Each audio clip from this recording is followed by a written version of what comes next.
Hello. It's been forever. I have no excuses. I've been busy trying to get a job. I still don't have a fucking job. But I don't know, I just kind of fell off and was having a hard time getting myself to get back to it. But I have some time today. I already applied for jobs for a while. I already had a good interview that I get to have a second interview tomorrow, so I'm feeling good, and I have time. So I thought, wow, maybe it'd be cool to play the video game I like playing. um, it's good to see you here, Twitch83. Thank you for resubbing. I appreciate you. Yeah, I have no idea what the fuck I was doing last, other than I know we should be close to the end. And I know I was trying to cram in as much shit as I could before I wrap up, so... Oh, thank you! Thank you very much. I will try not to disappear for a month again. Try to get back on a schedule, but like I said, I had some time today and I felt like I could do it, so here we are. Hopefully I'll have a job soon and then I can, like, figure out if my schedule that I had before still works or not. But whatever, that's all getting ahead of myself. The point is, hello, we're back. Let's see what I know to do.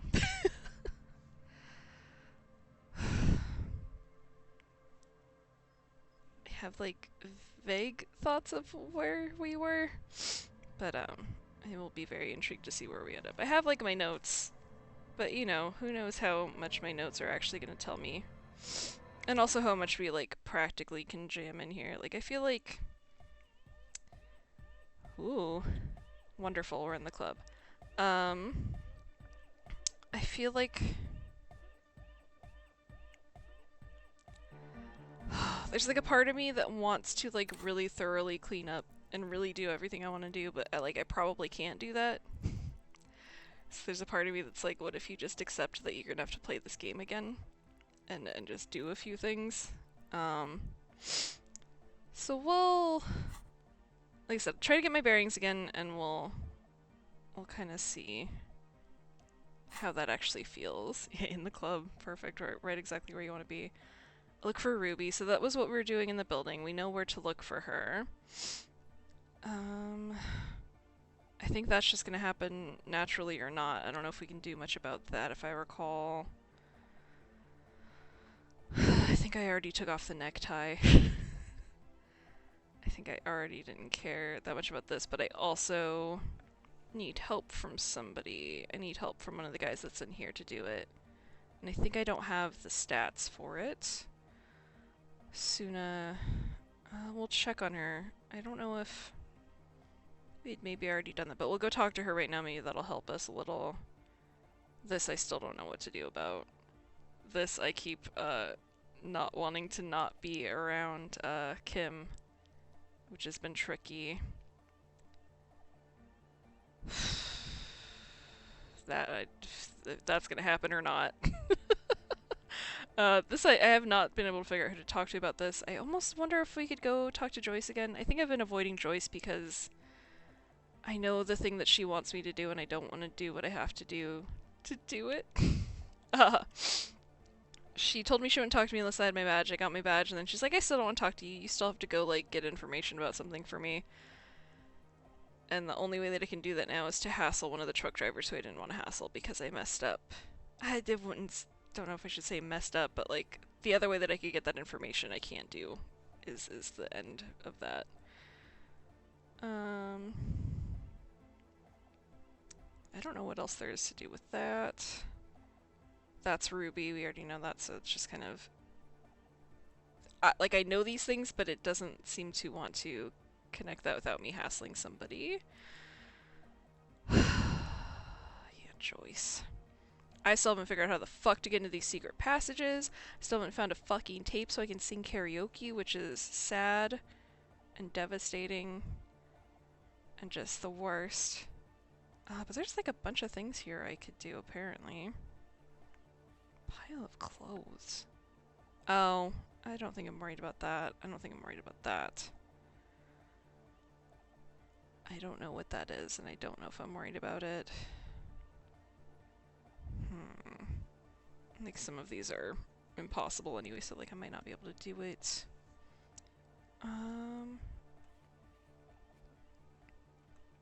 Yeah, I mean, I suppose we could go bother some of these people.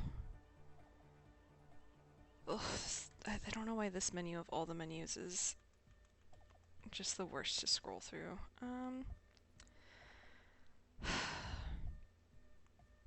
Can I actually do that SL one? Oh, it's just that it's legendary. I think that freaked me out. Okay, so let's talk to Suna in here, and then maybe we just suck it up and go talk to Joyce. See if I can run through a few of these things. There's a couple other people we could catch on the way. Alright, let's... Wow, what if we played the game? We could do that.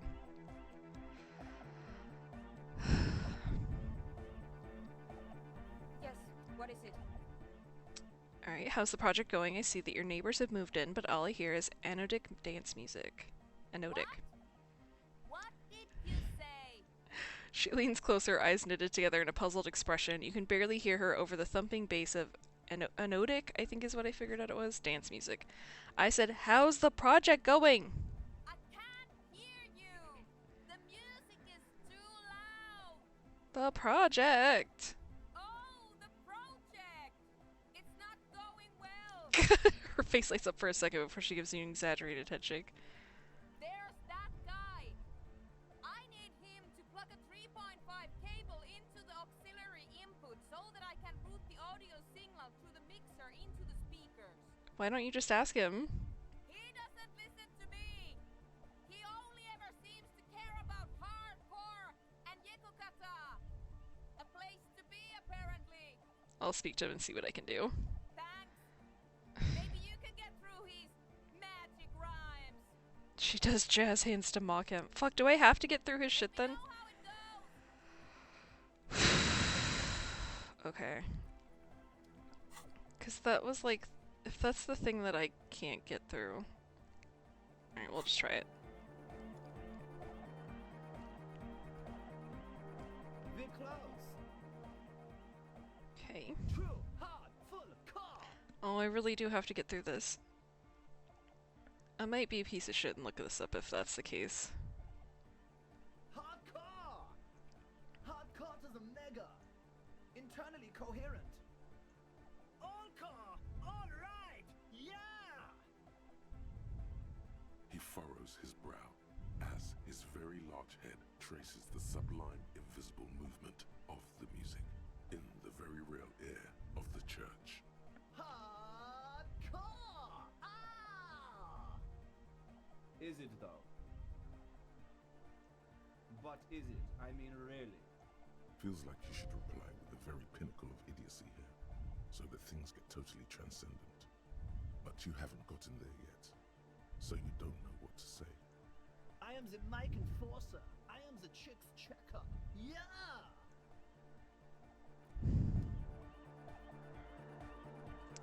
Okay. Let's... Ugh. Okay, let's just leave for a little bit, and I'll take a when I take a break later, I'll see if I can look up what exactly I need for him to speak to me and do what I need him to do. Because apparently now that is actually important. Fuck. Okay. Is that the way out? I'll make a note though, so I actually look it up. Because that feels important. I forgot what a dweeb that guy is. It's true. There's gotta be some, like, exact way you talk to him, or else, like, I don't have something that I need. 9:44 in the morning. God, the day is bright and open to us. What things can I do? Yeah, maybe go talk to Joyce.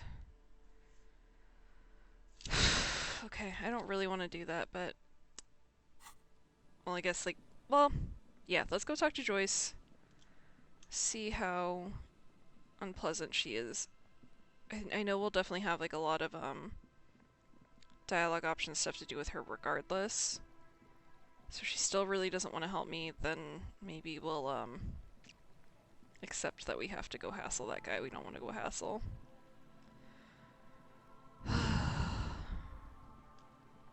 I also am not totally sure I'm going the right way. I kind of feel like I'm going the right way, but I'll find out shortly. I wonder if I can fast travel. I feel like the fast travel is so picky that I probably can't. I can't. Okay. Let's wander.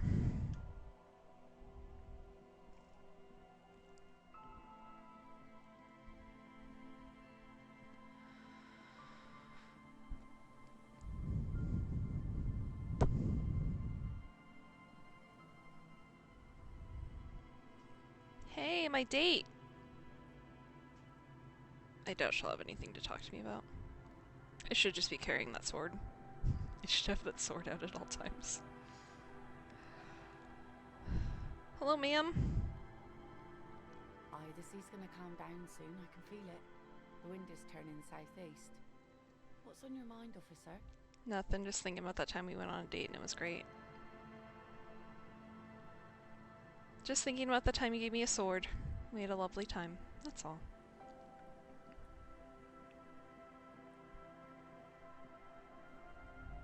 Can I fast travel yet?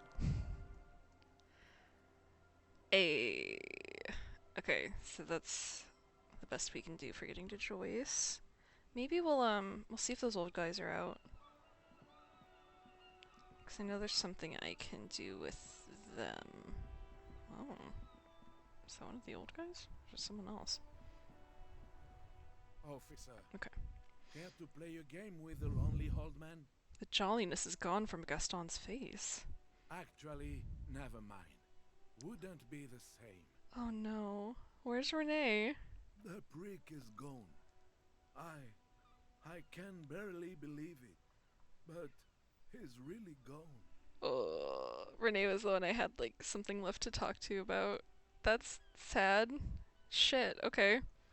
He is trying to retain his jolly facade, but the underlying sadness casts a deep shadow over his wrinkled face. Alright, I don't want to conclude, but I think we can tell he's dead. Gone? Gone where? Hell, most likely. He was an absolute Kent. Gaston sighs and mumbles more to himself than you. Oh my god, how'd he die exactly? His hungry little heart finally gave out. The dock workers found him in the guard booth this morning. He wasn't even supposed to be working for another week, but he just had to prove how tough he is. Did he feel like he has to prove he can still pull his weight? Doesn't need handouts? Yes, he was about to head home, 'cause when the dock workers found him, he was wearing civilian clothes and not the coquette uniform I saw him in all the time. Sometimes I thought he was wearing it just to piss me off. Now the joke's on him, 'cause he's gonna be buried without it.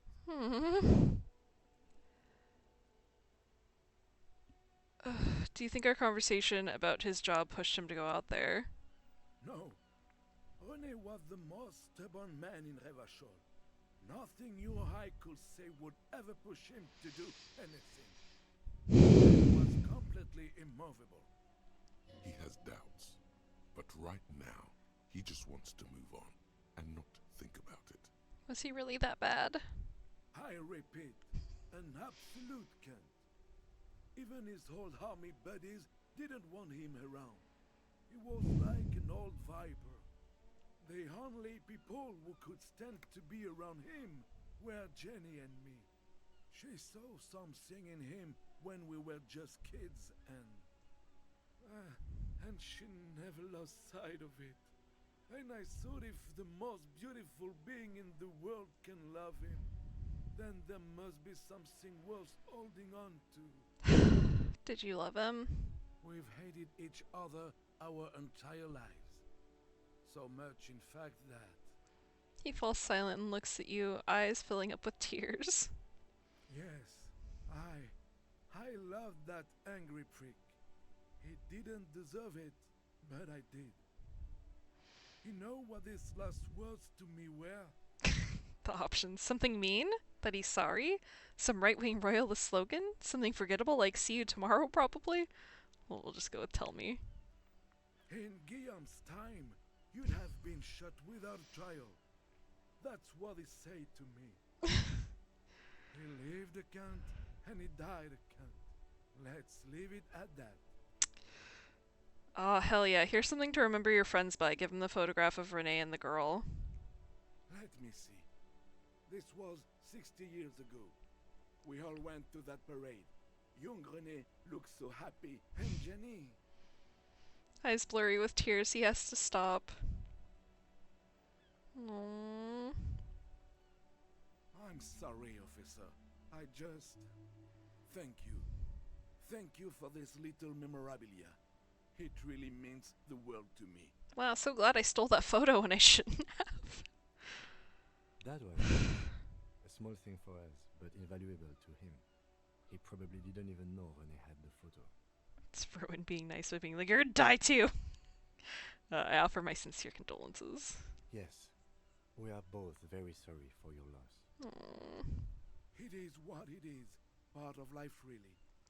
But to know someone for 79 years, then one day they're just gone. I just don't know anymore. About anything, really. But you must need something. Yeah, sure. Too bad Renee's gone. I was hoping to ask him about Maybelle's Hood of the Flower. René wasn't really what you'd call a botanist, officer. And believe me, he didn't like Insulindian lilies. Alright, Insulidian lilies. That's their old name, dating back to the time of kings and crests, and all that other stuff he loved so much. Why didn't you like them? There were many reasons, but mostly it was the communals. They called them the bells of revolution. A sad smile passes his face. I guess in the end, the Insulindian lilies were just another piece of the whole Insulinda. The royalists had to surrender to the Mazovian insurgents. It doesn't really matter anymore. I want to go over a few more things about Renee if that's okay. Yes? Okay. What about René? No, we're done. Okay. Yes, we are both. Yep. It is Yep. what it is. Mm-hmm. Part of life, really. But to know, I just don't know anymore. About anything, I really. get the feeling I But you, don't need to do Officer. this either. I just can't do this right now. The Union, it just doesn't matter anymore. Alright, goodbye. Womp! Okay,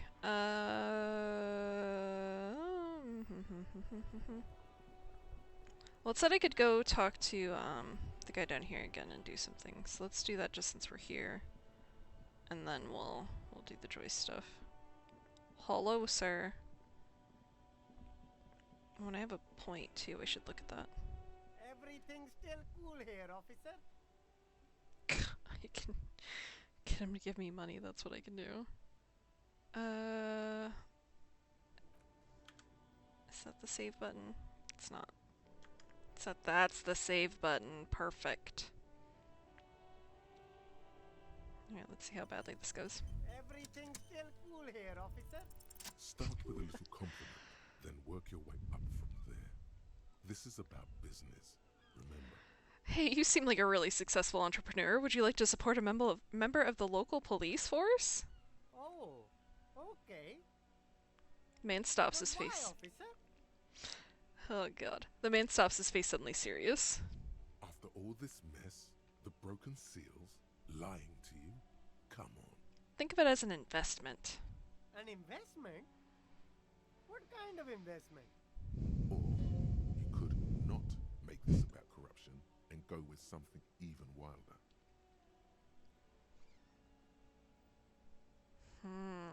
Alright, it's an investment in me, a highly experimental human being. My risk-reward ratio is insane. Invest into me not telling your employer about your operation here. I'm a policeman. It's an investment in good relations with the RCM. It's an investment in your customer base. Gotta prime the pump, man. I'm gonna do the first one. I guess it can't be any riskier than speculating in exotic derivatives. How much are we talking about here? 10. 10 real is a bargain for that kind of investment. You got it, my man. Wonderful. Thanks. And then I think I had something in here to, like, see if I can get him to give me better clothes. That's good, officer. Keep browsing those clothes, keep saving that economy. Okay, sure. No good. All you can come up with are some Nope. No luck? Nope. And then I think I could look at the sunglasses again. The shine on these sunglasses lasts a lifetime, officer. 100% guaranteed. Failure. Oh, that visor is perfect. Failure. Like it? Okay. What's this trash can? There's probably nothing in there, but fuck it. Hey. Wonderful. Good use for my bag. Alright, fuck. Oh, I have 2 skill points. We could think about some stuff, but I don't know how much time. Oh, yeah, I'm thinking about being gay. I forgot. We could. Oh, we could think about some stuff. But I don't know how much time we really have for that. Or how interesting it would be. I mean, that's a short one. Don't know if that's interesting though. God, a lot of these are short ones now, actually. It's only an hour. This one's 6 hours, which is a lot. And I lose authority, which I don't know if I can stand to. Don't really want to lose logic. There's always time and interest for being gay. Yeah, we're getting close on this one. An hour and 12 minutes before we find out. Can't wait. Late morning, 5 hours. That's another losing authority one. Do we care about my birthday? Thinking about the armor. Missing persons. This one's only 42 minutes. Again, I don't know what I get out of some of these. As part of my problem. Maybe we should just do some levels. So I think there's a couple of things that technically I have a roll of the die on, which maybe is why I was holding on to some of this. Let's... No, this. Wait. This. Yeah, that I'll never be able to do again right now. That I'm not too worried about. I think a few of these. This one, maybe it's worth doing that, but it looks like I have, again, I could do one more on it before I up it, which might be good for me. And that one, okay. Okay, yeah, we'll hold off again. I know it feels silly not to level up, but also kind of understand my thought process for waiting. Let's take the long walk to Joyce. Actually, I wonder... There's part of me that wants to see if he has anything new in stock at the pawn shop. Because I don't know where else I'm going to find a karaoke tape.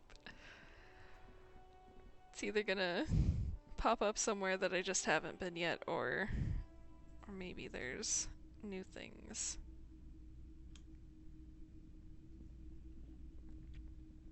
Wow, a very large red t-shirt with an impressive print stands out from the other garb. Oh yeah? Oh yeah, the print depicts a muscled man striding toward you, a giant sword in each hand, encircled by burning embers. Behind him is a cluster of cabins engulfed in flames. Beneath him are the words, Hyondal burning. Sniff it.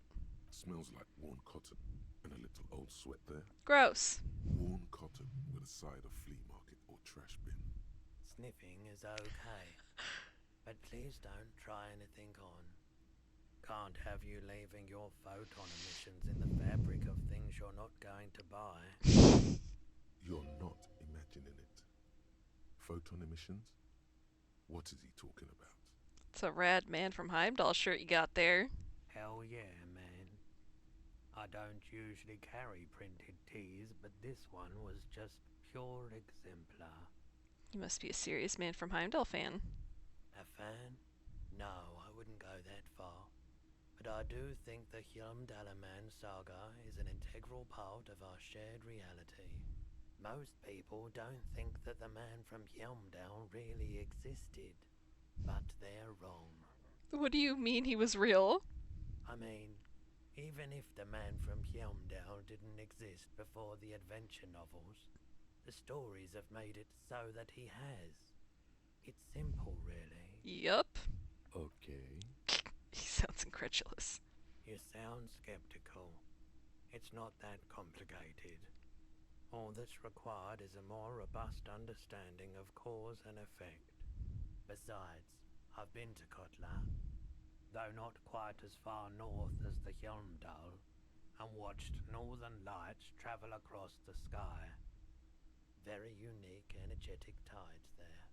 His theory isn't exactly incoherent, but its logic does suggest some unusual neural activity.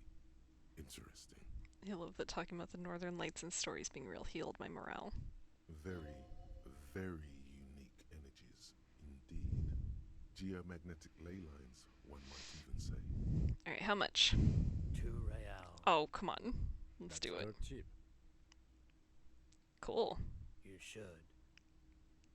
Okay, I've thought of it over and I want to buy it. Let's go. Welcome to Hjálmdal, officer. Thanks. Thanks, sir. Alright, what is... Oh, that's that light. Montanay's street light sits. No, we are not getting that. All the old boomboxes are there. Okay. Toys, I believe. You see rows of toy soldiers guarding the rest of the trinkets displayed on the table. Yeah. Some on horseback. Why? Yeah. What's this? A headless man riding a horse. A headless man wearing futuristic tracksuit trousers that say found. What is this? Oh, that's the Headless Phone Rider. Who? The Headless Phone Rider. It's an urban legend about a man who rides the streets of Revachol sporting a fawn tracksuit. As you see, he's missing his head. He points at the decapitated figurine. 50 cents. Bargain price. I'll throw in the tiny cap too. I think he's looking for it, or something. That part of the story has many interpretations. Wow. He lost his cap when he lost his head. Perhaps he's looking for the head. 50 cents, let's do it! Did I mention that this figurine is supposed to be lucky? Always carry it with you. Thank you, sir. That was a very smooth salesman's grin that almost comes off as earnest.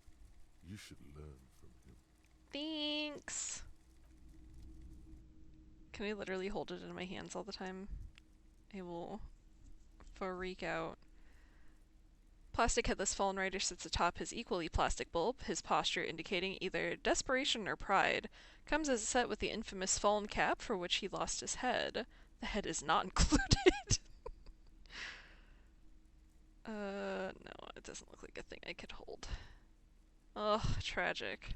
Okay, cool. Fuck yeah.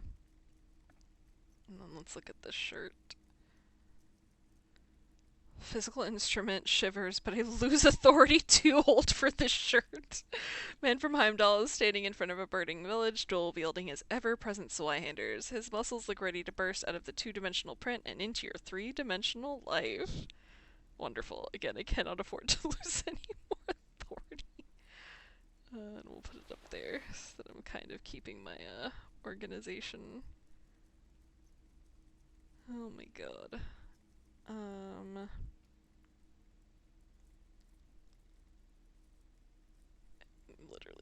sword just for fun.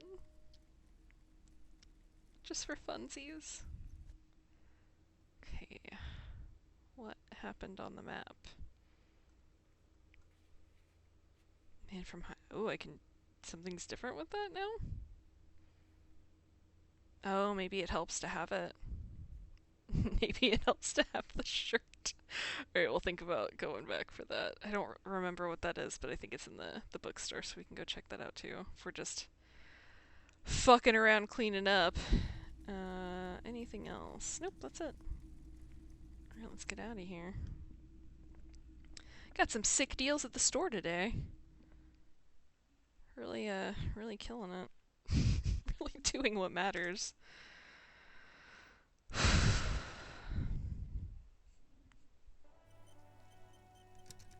Alright.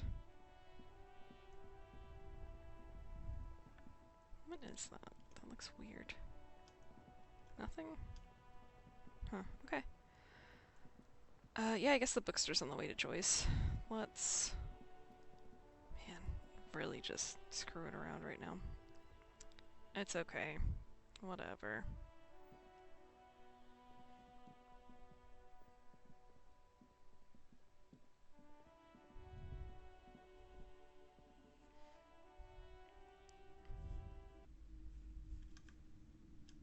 I feel like it was over here. The display rack is brimming with worn paperbacks featuring an extremely muscular, sword-wielding barbarian on the cover. Nearly all the titles contain the word Hyundai somewhere. I almost wonder if wearing the shirt makes me better. Let's put it on. Let's put it on just for kicks. I don't really know what the point is, but it's a thing we can do. And I love to do things I can do. What am I actually wearing right now? Okay.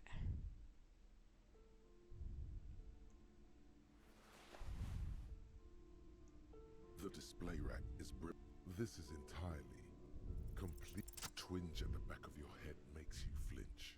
Your eye starts twitching. Ow. Your hand reaches toward a book with glossy cover art of the very muscular man from Hyundai in chains, kneeling in front of a staircase leading to a throne. A woman sits on the throne, leering at the man. She's laughing at him, belittling him. Between the throne and the Hyundai man lies a bonfire, casting shadows on the wall. The shadow of the woman's headdress looks like a pair of devil horns. The title reads, Man from Hyundai and the Devil Woman. Aren't all women devil women? The display rack before you is burdened under piles of Man from Hyundai novels.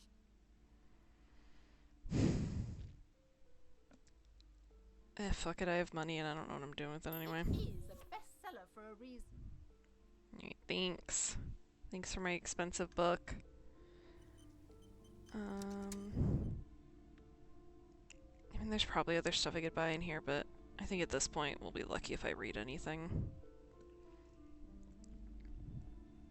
Hello again, esteemed officer. Hail Satan! Got Devil Lady book, we're all ready. Yeah, maybe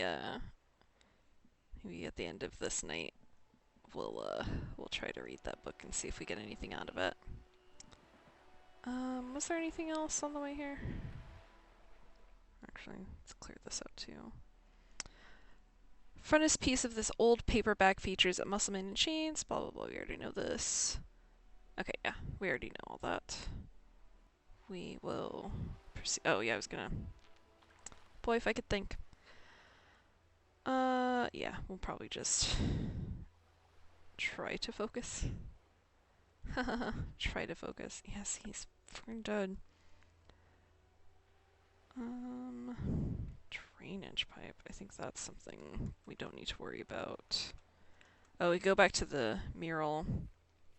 Or not the mural, the monument. We'll do that on the way back, maybe.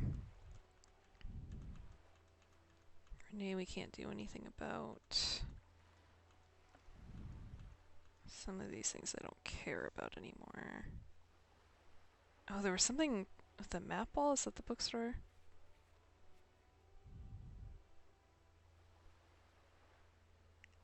Okay, let's go back in there real quick and see what those are. I know where the map wall is. I don't know what the warded door would matter at this point, though.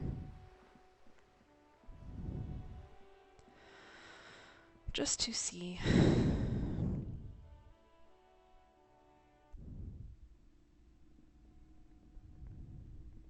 Oh, yeah, can I even... Oh, no, it's that. What am I thinking? No sane person would ever put their head into such a machine. Okay. Map wall. Several maps have been attacked. The maps look old and faded. Oh, actually, I feel like I catches a map of incident. tried to do this and couldn't figure it out. They're quite valuable, though they might not look it. The map of Mar... Yes, yes. Are you interested? To be honest, I don't care. I remember now that I tried to do that and I couldn't figure it out, so... Fuck it. What's up with this door, though?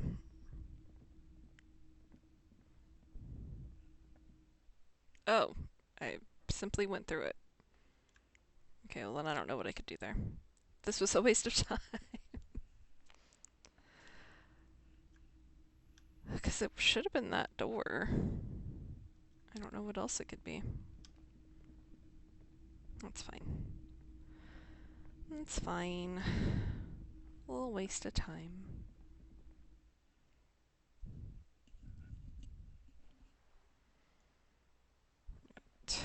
Get to Joyce.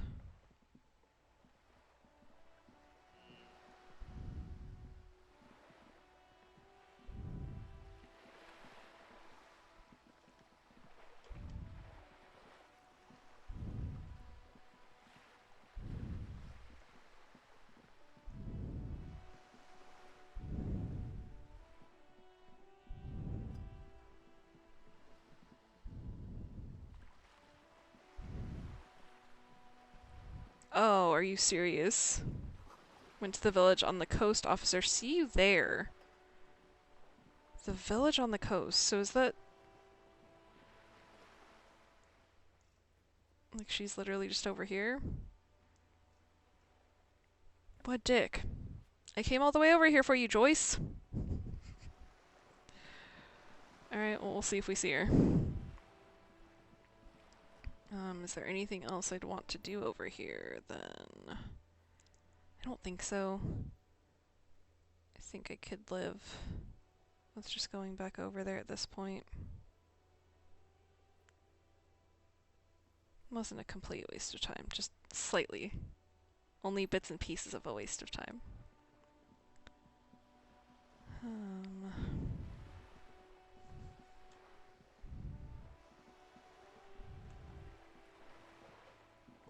I think I have to be pretty deep into town to fast travel also, so I'll give it a second. Let's see. Maybe we'll turn in our tear and get a little more money. Oh, nope. Let's just go.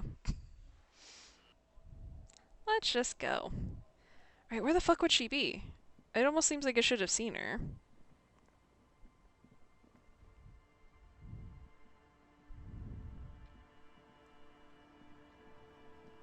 Oh, yeah, I definitely should have seen her. That's funny.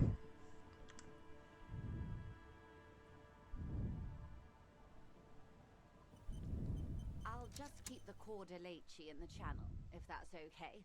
It's too shallow near the pier. She winds the mooring line around a post. Aye, ma'am. And it's a jetty, by the way. Of course. Jetty. I prefer a good jetty to a pier any day. Jetty. Alright, hello, ma'am. Hello, detectives. She fastens the end of the line around the post and straightens her back. It's good to see you here. I only just arrived myself. What brings you here, madame? Nothing, really. I've had my eye on this jetty for weeks now, so I decided to investigate it personally. This cluster of buildings isn't on any of the official maps, as far as I can tell. That. And she's also keeping an eye on you. Have you been spying on us? Spying has such a negative connotation. I did track your progress along the coast, however, and decided I would be better able to assist you from here. Oh, how convenient. So nice of you. Then there's the matter of that little scamp in old lady clothes. She threatened to paint the cordelate she read. Like blood, you see. Well, I like it the way it is. White. God bless her. I wish she had succeeded. How do you like it here? Look around. How do I like it? Okay, she casts her gaze towards the village. Slush melting on the cinder blocks. Construction work left half finished 10 years ago. Water drips down eaves of Eternite. The jetty below her feet creaks to the tune.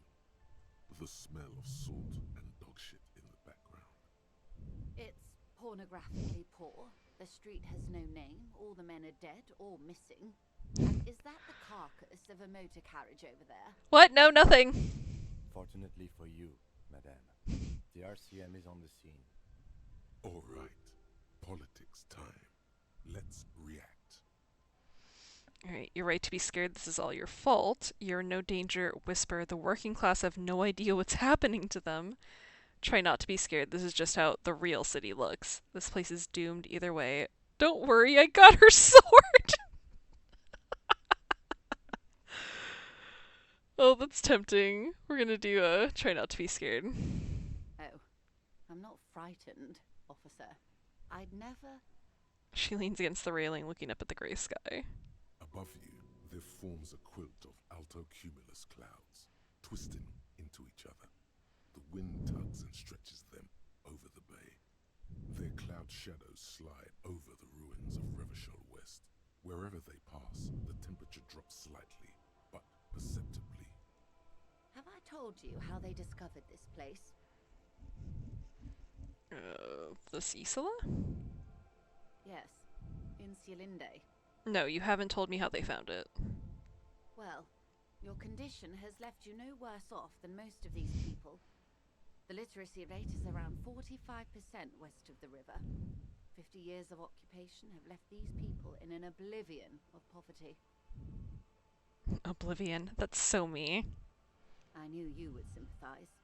Most Revacholians will never know what this place means. Our home.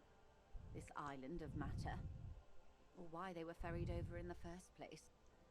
Remind me to tell you one day. For now, how can I assist you in this new location? Tell me now, we have time. Do we?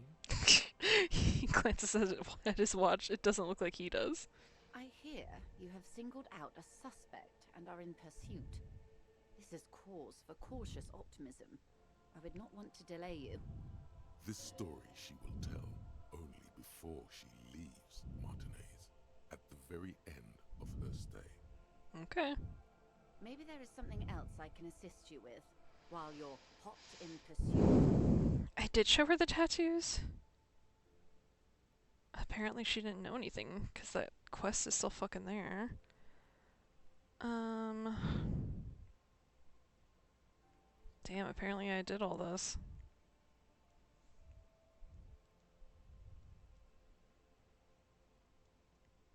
That's the man who was killed. I'm afraid this is a discussion for once we've cleared the lynching question. Why? How is you looking at the photo tied to the lynching? Better not tie the fourth day to the bat's day on this.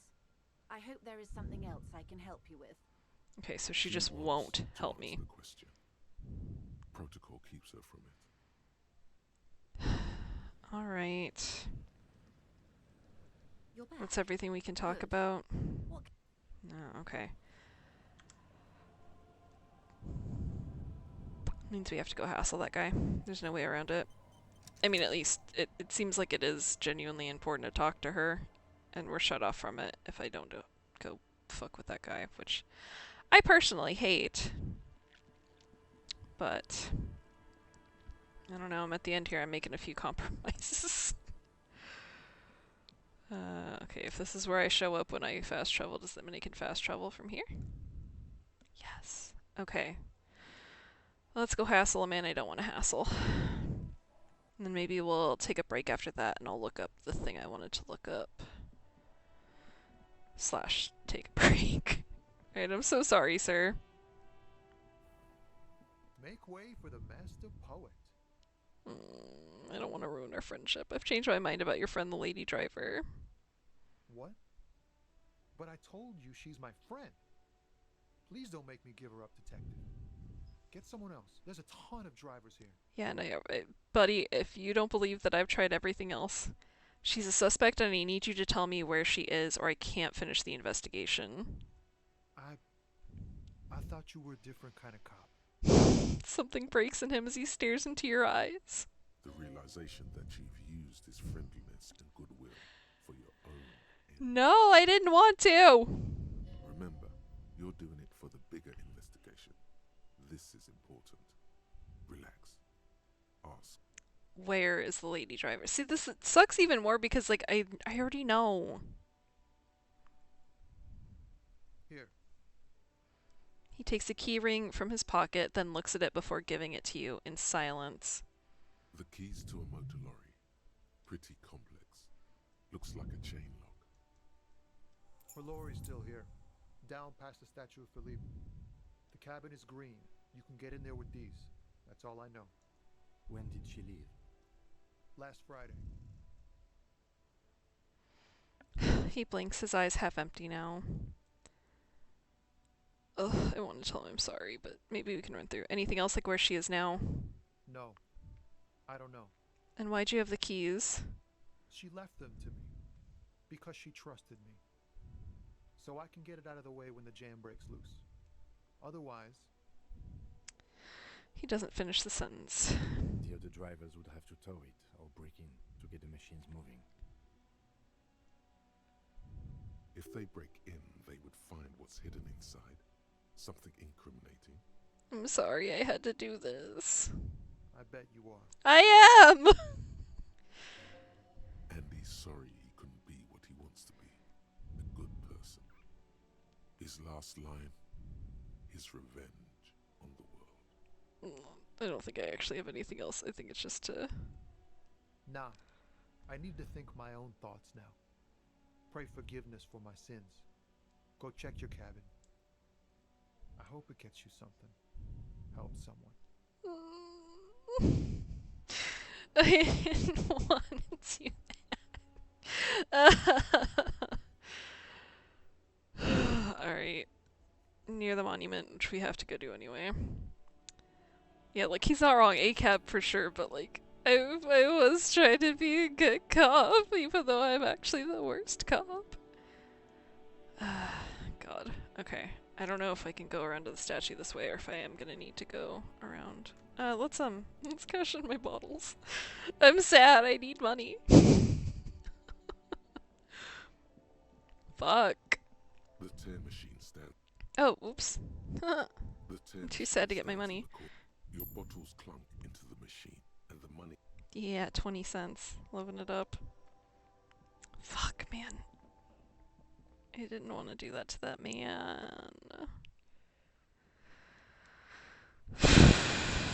Okay. So is it the one that's up here?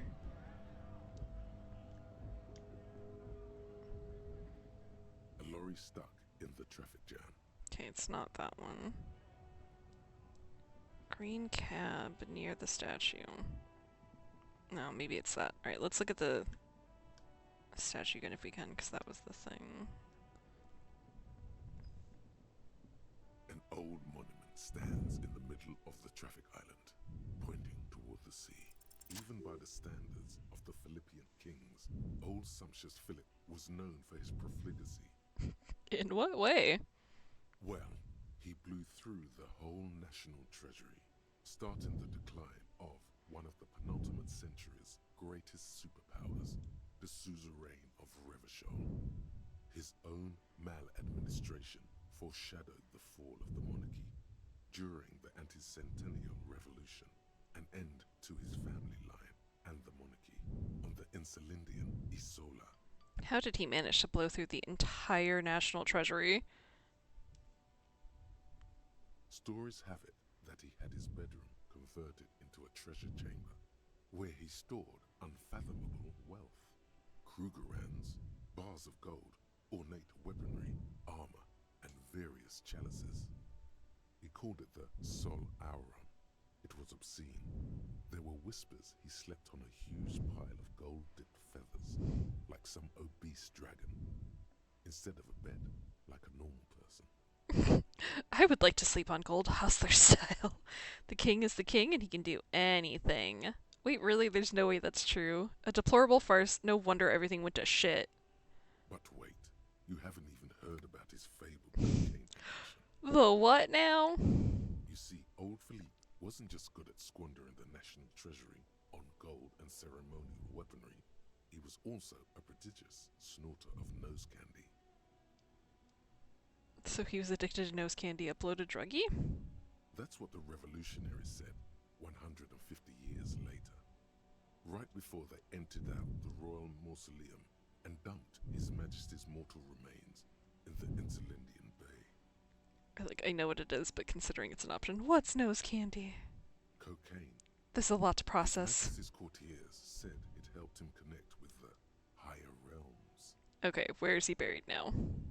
Beneath the cold waters of the Elysium Bay, thrown there by the revolutionaries after they cleaned out the royal mausoleum. A group of marble pleurons still surround the king's vandalized tomb. A deathly cold wind sweeps up candy wrappers and old newspapers. What happened to the statue?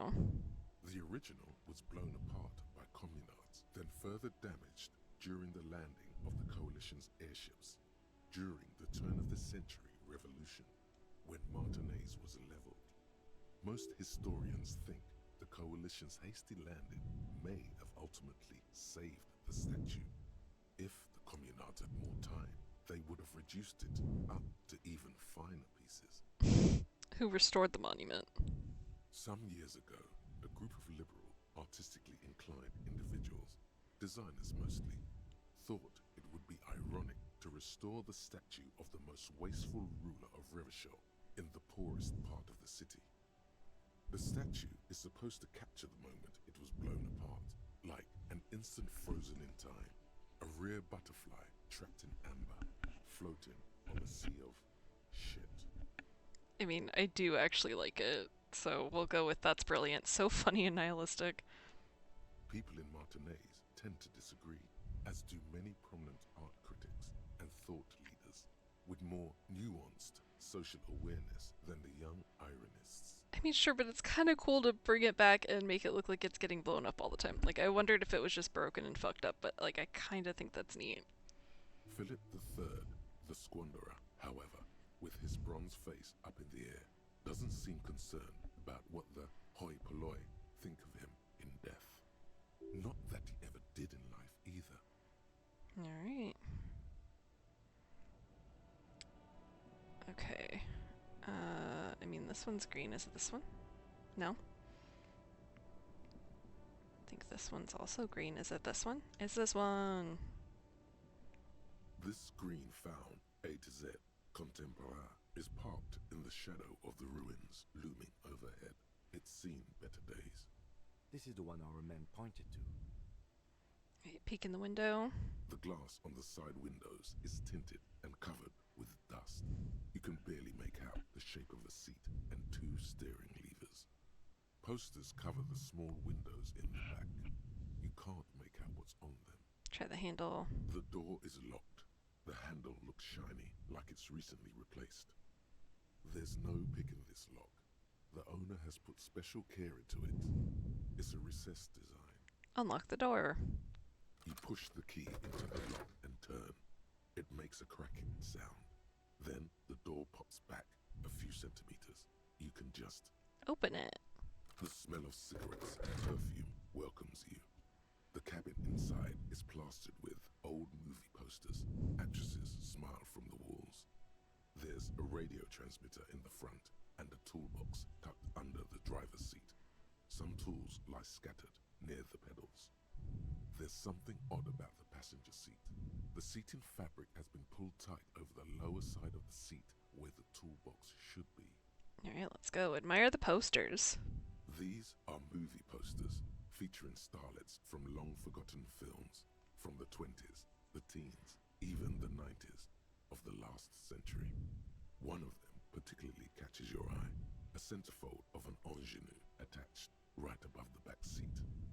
There's definitely perfume in the air. It's spicy, with a hint of amberette, wafting through the bitter air of the cabin. Stop and wonder, what's that smell?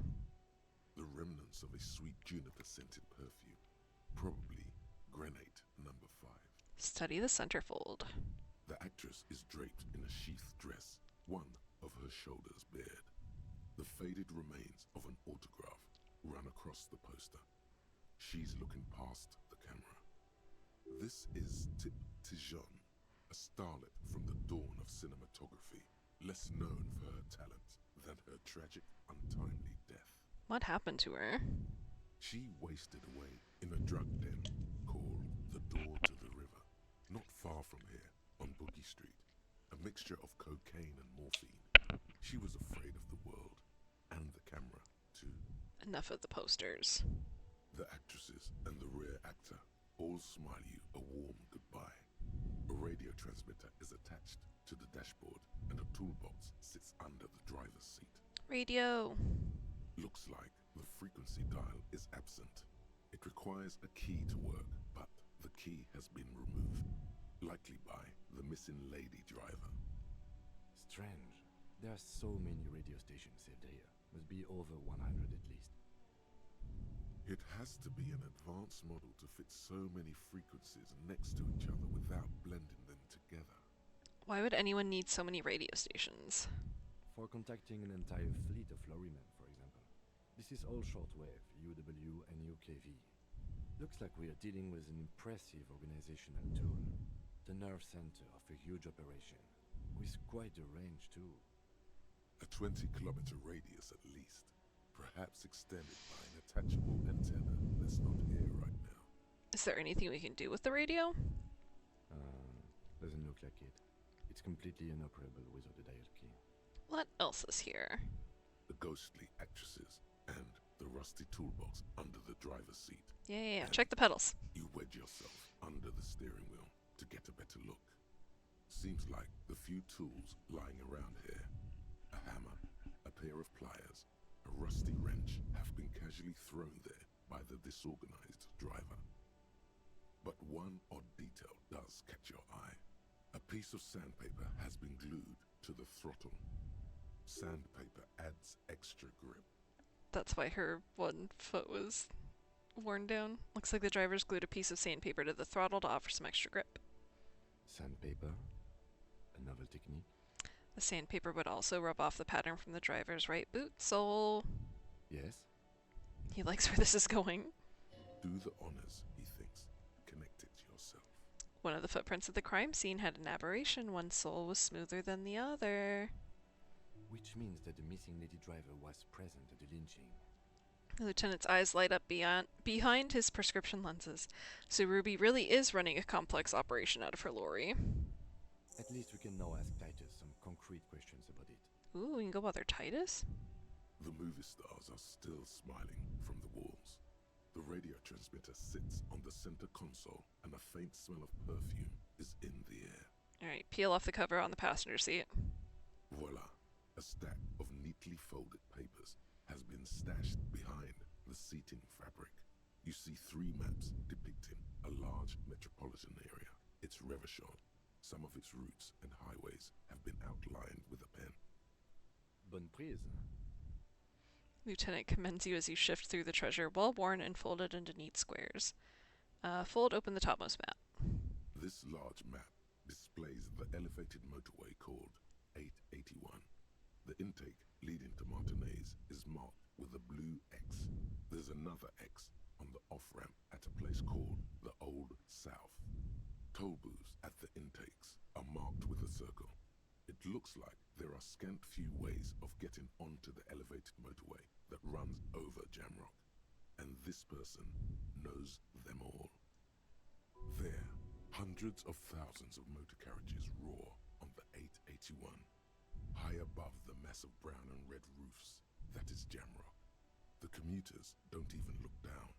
The world ceases to exist outside the windshield. Where does the road lead? To Couron, through the middle-income neighborhoods there, by the river, and then to to Stella Maris and La Delta for work, while the men and women of Jamrock scuttle to their fates below the road. Alright, second map. This municipal map from the 30s displays a complex system of storm sewers underneath a sub-district called the Pox, old military hospital, right adjacent to the 41st precinct. No storm will ever drown Revachol, the great solution to the riddle of history. Wind rips through the empty hallways of the once great military hospital, now just a ruin under an overgrown park. Beneath the hospital, great sewer tunnels hum and vibrate with life of their own. What's that sound? The rattle of motor carriages and lorries driving through long-forgotten tunnels, lit by gaslights. Third map. The final map displays a labyrinth of service tunnels left over from the construction of Motorway 881. A few routes have been marked with a pen, where the tunnels and sewers surface near the eminent domain and a traffic island in central Jamrock by the lake. These service tunnels were probably used during the construction of the foundation beneath the motorway. Looks like the smugglers have infiltrated the road network belonging to East Motor Tract. So it would seem. Lieutenant examines the maps with a furrowed brow. The RCM patrols most of these auxiliary roads, though apparently not all of them. Where does the contraband end up? Hard to say. This distribution network looks certainly large, yet still vague enough. It doesn't reveal much about the Besmerti behind it. Besmerti? That sounds vaguely familiar. The Besmerti is a Revacholian crime syndicate. They see themselves as the inheritors of the 14 Revacholian Indo-tribes, but really they're just violent gangs vying for control on the west side of Revachol. With cool names like La Puta Madre and Aura Masta, it's a dark parody. Who do you think is behind this? It's definitely not the Union. They just do some logistics. This operation has spread everywhere in Jamrock. If it's that widespread, then Madre remains the most likely suspect. Here's bad news. There have been attempts at a serious investigation before, but they haven't ended well for those involved. Oh, good. Lieutenant Kitsuragi is a brave man for saying Madre's name without the winces and whispers that usually accompany it. Especially bad news for cops who may have something in their past they don't even know is there. Return the stack of papers under the seat. Best not to disturb the scene. I'll have forensics go over the lorry and pick these up later. The stack of maps looks just like before, barely noticeable. The movie stars look silently by, and the pull-out toolbox has a rubber handle, worn from years of use. Alright, pull out the pull-out toolbox. A metallic drawer slides out from the seat. It's empty, except for a folded newspaper. Unfold. It's an issue of Petit Ferric from last Wednesday. A piece of paper falls out from its pages. Pick it up. It looks like an article ripped out from a radio enthusiast magazine. Complex mathematical equations explain the basics of something called the Ulan frequency system. These formulas look oddly painful.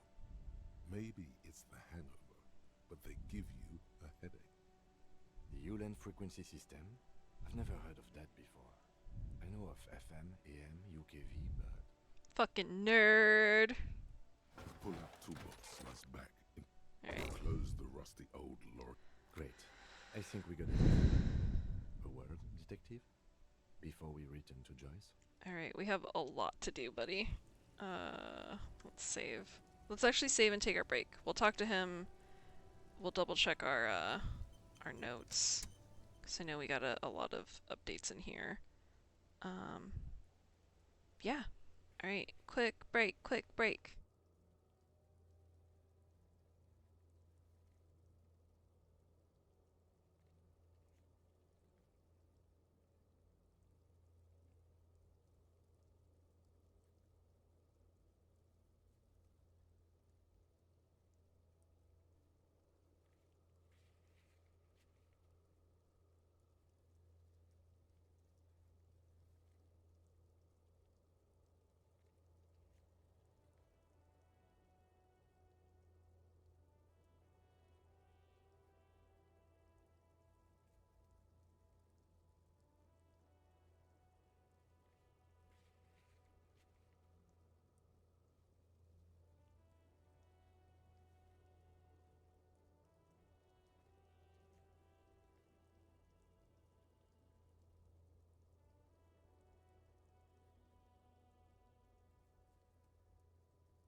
Alright, hello again.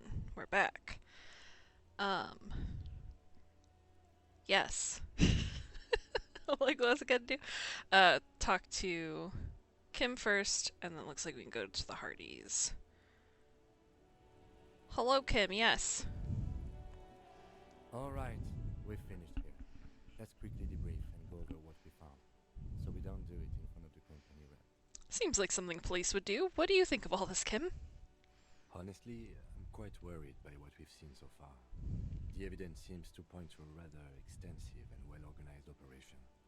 I'm especially intrigued by that radio transmitter, particularly the sheer number of stations it can connect. Looks like this alleged drug trade casts a wide net. This means it's well funded. Technology like that, a major player must be financing it. I'm not sure what the Ulan frequencies are all about, but they may hold some significance. Perhaps it's a better way to connect between fleets while avoiding frequency bleed, or maybe it's used to tap into RCM networks. Listening in on your calls between you and your station, a worrying prospect. Oh, and the maps we found.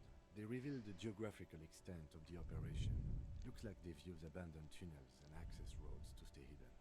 This is useful info. And last but not least, it's Ruby's cabin we found. This is an undeniable connection to the Union.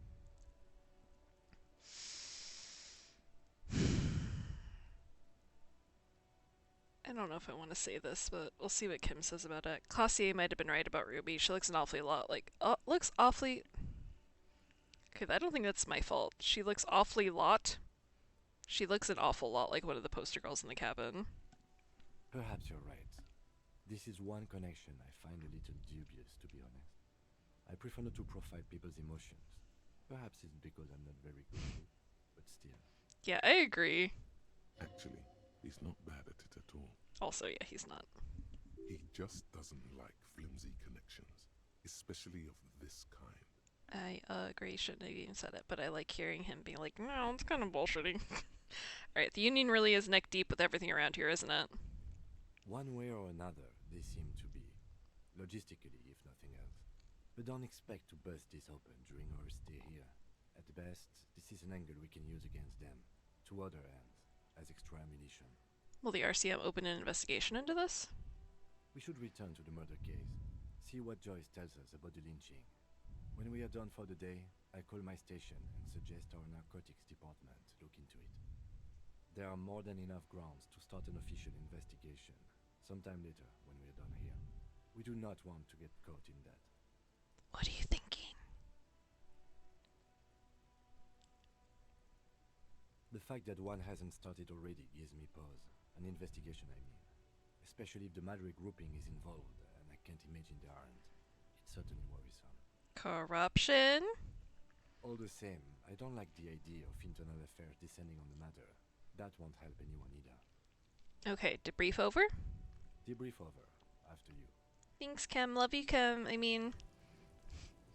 Well, I didn't say anything. Alright, so let's bother the Hardys. I don't know that there's much to get out of them about this, but... Heck, why not? I think we have to go the long way to do this. Oh, don't freeze up on me now, guys. Oh, come on, game.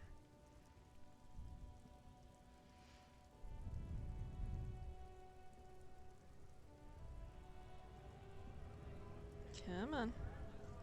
Come on. Let's go. Let's go talk to some Hardy boys. Wow, we can get so close. Jesus, too close. Too close.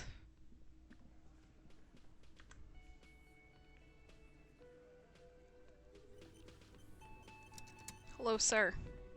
The Coppernado is back. What do you want? Just to talk to my favorite piece of shit. Guess what? I've connected you to the local drug trade. Like hell you have.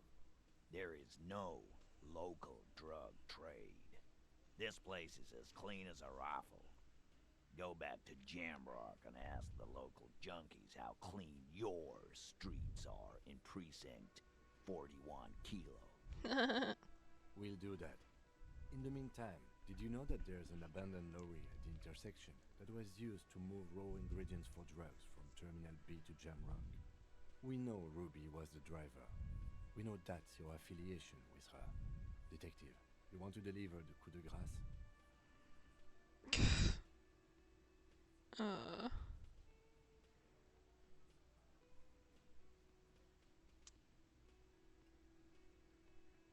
No, you do the honor. You've earned it.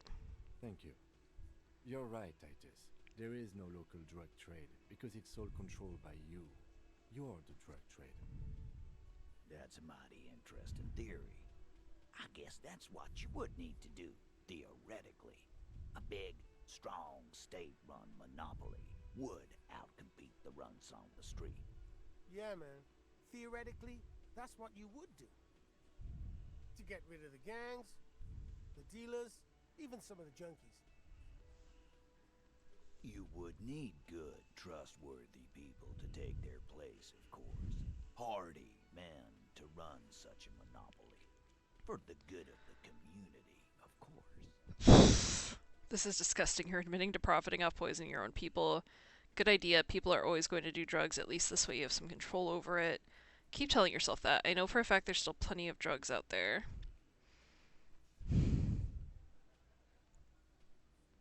And people are always going to do drugs. But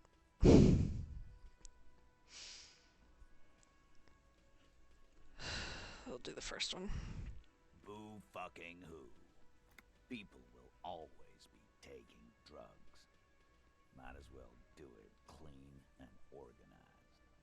Yeah, that's what the labor movement is all about. Clean and organized. And the Hardy Boys are running it. Theoretically, of course. We're just talking politics here. My answer to your drug accusation is, how dare you? Go fuck yourself. I really love in the middle of this conversation. It's like, hey, thinking about gay shit? I can't wait to learn about the gay shit I thought about. Okay, sorry. What about this Ruby? Is she the 8th Hardy who runs this thing for you? You sure do love long walks through Dairy Town, don't you? Well, I'm thirsty now. Thirsty for beer.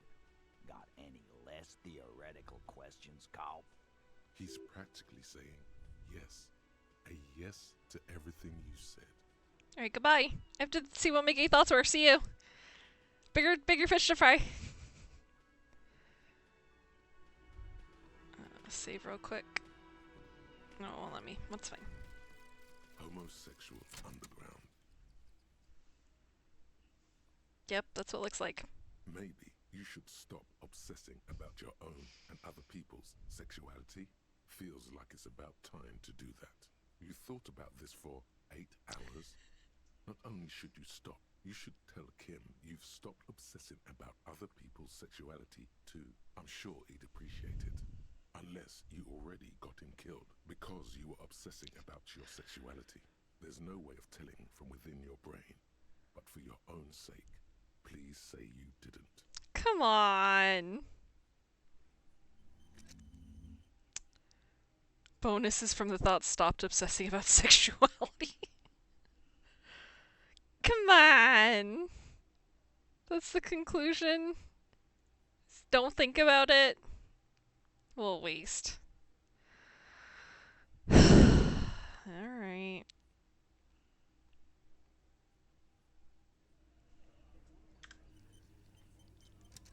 Okay.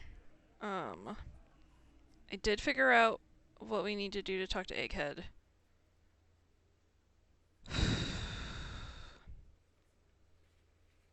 Let's do that first and then we'll talk to Joyce. Just 'cause. Why not? I think I can't fast travel from inside here, so let's get outside.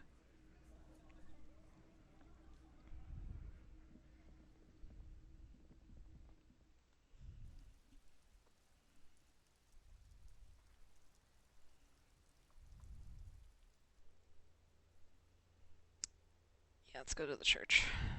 Church first, then Joyce.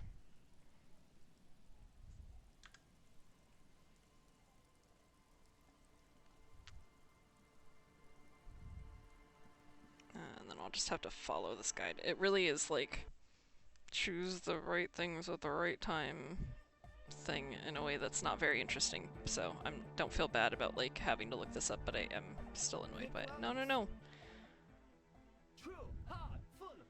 I was having a thought. Okay, so to say nothing. Still say nothing. Say nothing. Internally coherent. All car, all right. He furrows his brow as his very large head traces the sublime invisible. Okay, and I have to say, no, but seriously, I'm a little worried it isn't. The question is, what is the question?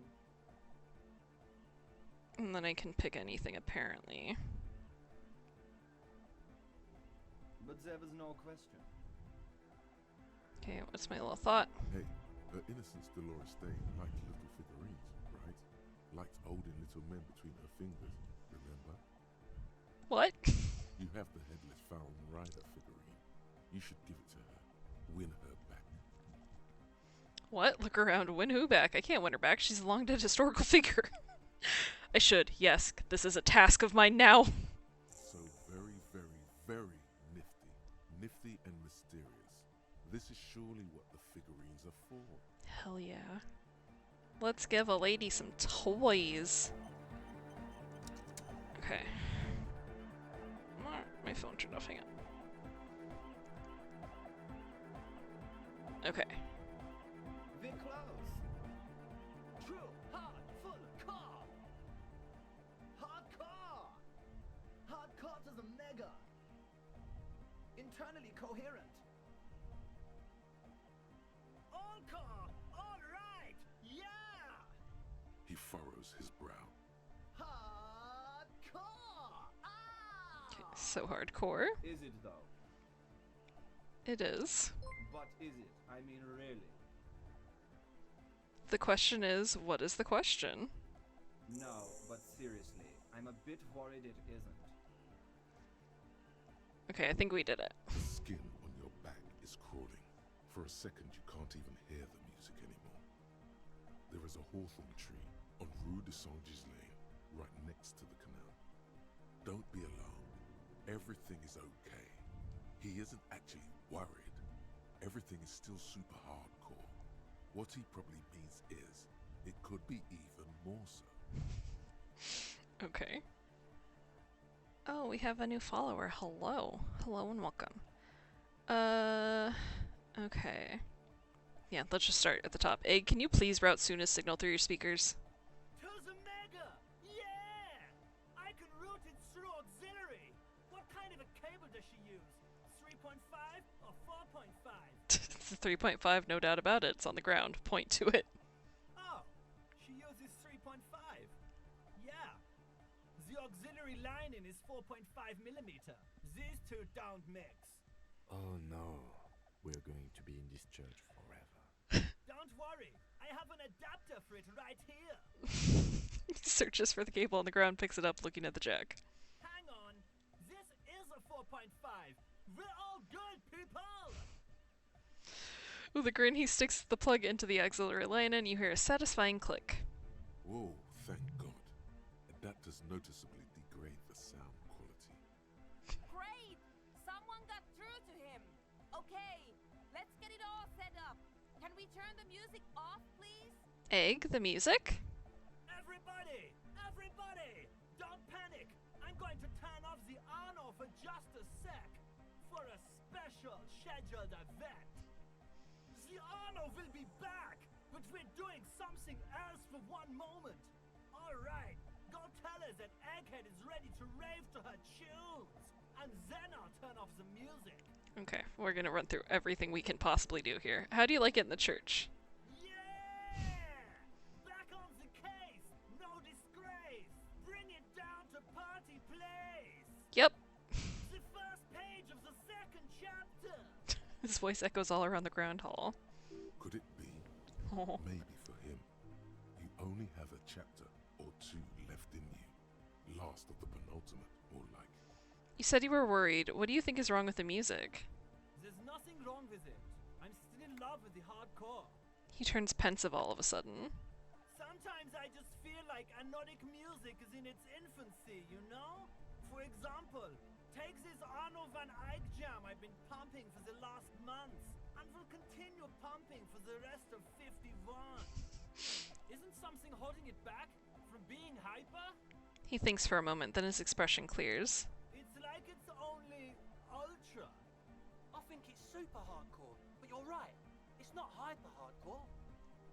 If anything, it sounds a bit proto, like it's not fully formed yet. You might be a moribund alcoholic and a failed cop, but you are pretty certain a thing cannot be both proto and hardcore. It's proto, not hardcore at all. Wow! Culture card! For a moment, you almost think he's going to put his hand down, but that would be ludicrous. I think you might be right, but how could it become hardcore then? I know it in my heart, but cannot sink it in my head. If this is not hardcore, how could anything be? Alright, sounds suspiciously like a question. I thought the question was, what is the question? No! This is the answer! Try to think of anything could make it harder core. What? Guys, there's something happening in his head. As your mind works, the beat recedes from your ears.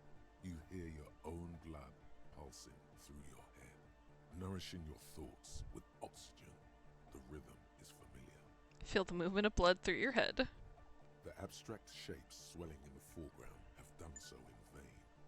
This is a core matter. The answer in the double kick that moves the milliliters through your mind. The dark thud is the source of all rhythm, the inspiration behind mathematics. The hardcore. Think even harder. Oh yeah! He's doing it! But you're not. This is almost certainly a matter that surpasses the limits of reason. Alright, my imagination fails me. I know! So does mine! Alright, I can't help you with this right now. I need something else, something extra. Yeah!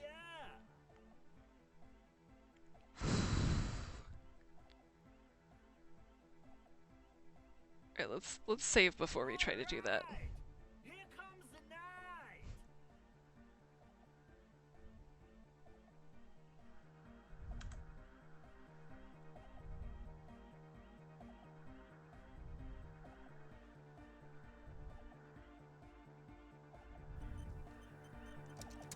Okay, let's clear this. Help Suna. Yeah, we just need to go talk to her. Oh yeah, and we need to give toys to Dolores. I can't wait to do that. Alright, I think I already saved. Delorean Church! The place to be! Make the noise, my church people! Vibrations thump through your blue soul. The music sounds much better in the church. Good to know. A hawthorn tree on Rue de Saint-Gislain Oh, stop it. stands on stage behind a table, nodding up. The other real deck is empty. Cables run hither and thither. On one side you see an auxiliary line in with the number 4.5 written next to it. Alright, let's try it.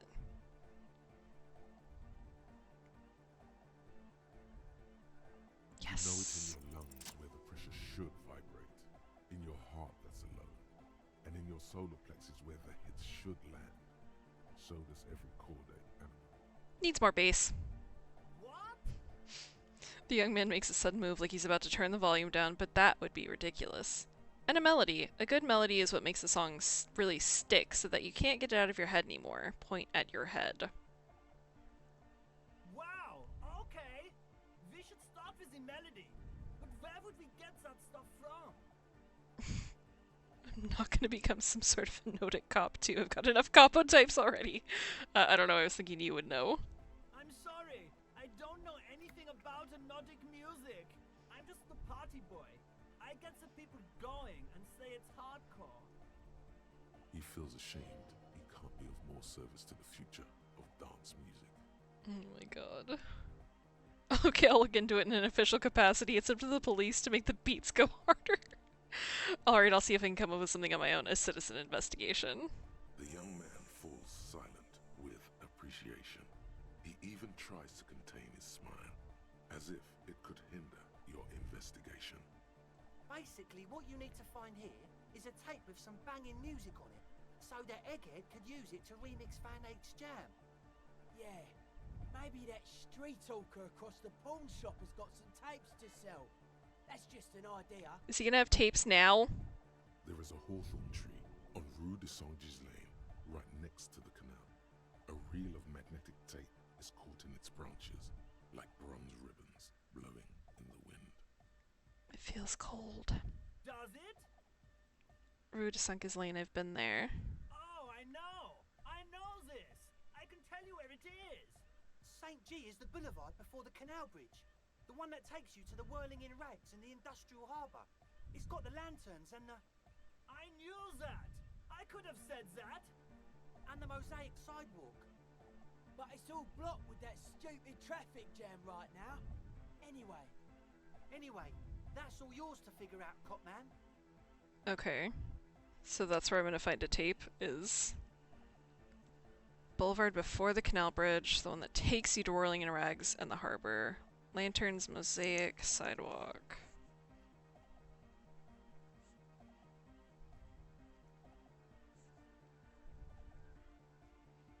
And I'll find that tree and then I could probably wrap the reel around the thing I have. Okay. The one that takes you to Whirling in Rags. I'm gonna just walk back, I guess. I wish that that would give me a thing. I feel like the tape I have is not good, actually. Sure, I have a tape with me, maybe you can use it. Tape! Yeah! Spins the tape into the space escape! Yeah! I have a... Wait, what? Maybe I don't know what tape I have. I got you this Bangin' Megamix, give him the great door gunner oh no, that is the thing. Whatever. He snatches the tape from my hand and attaches it to the empty reel slot, one hand on his headphones, he listens to the audio, then shaking his head he says, No! No! This is gonna make people scared! Keep it positive! Keep the love in the house! yeah, you're correct, goodbye. Are you a thought reader? No nation, but transnation! No war, but class war! So you're not a thought reader, you're a communist? He's not a communist. It's just something he likes to yell. He picked it up from a tape jockey at the Elysium. She was a communist, though. Yeah! With the rebel yell! Does that mean you're a thought reader? Don't be a lunatic. Of course he isn't. Jermaine here just yells random things. Odds are, sooner or later one of them will come off as fault reading.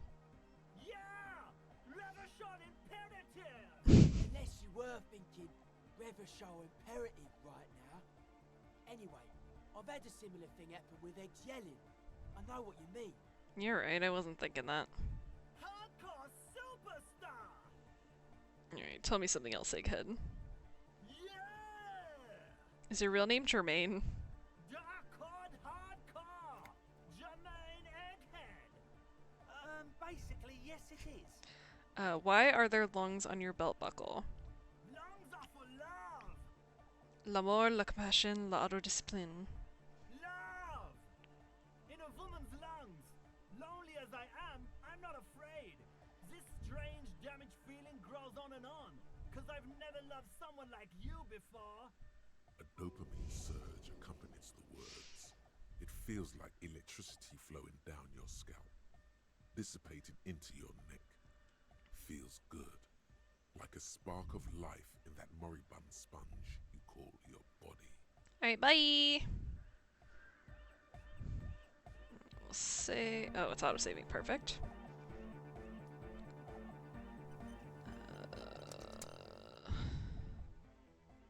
Okay, does it say anything? Walk back to the canal, see if you can find any tapes. Alright, so we'll just literally walk, we won't fast travel. See if we can find anything.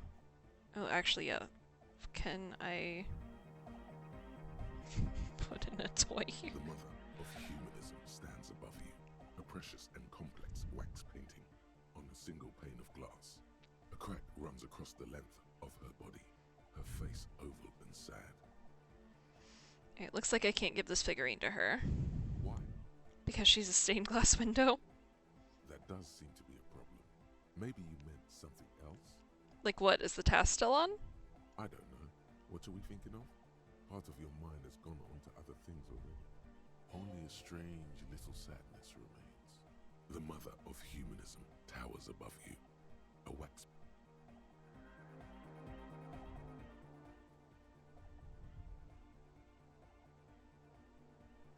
Okay.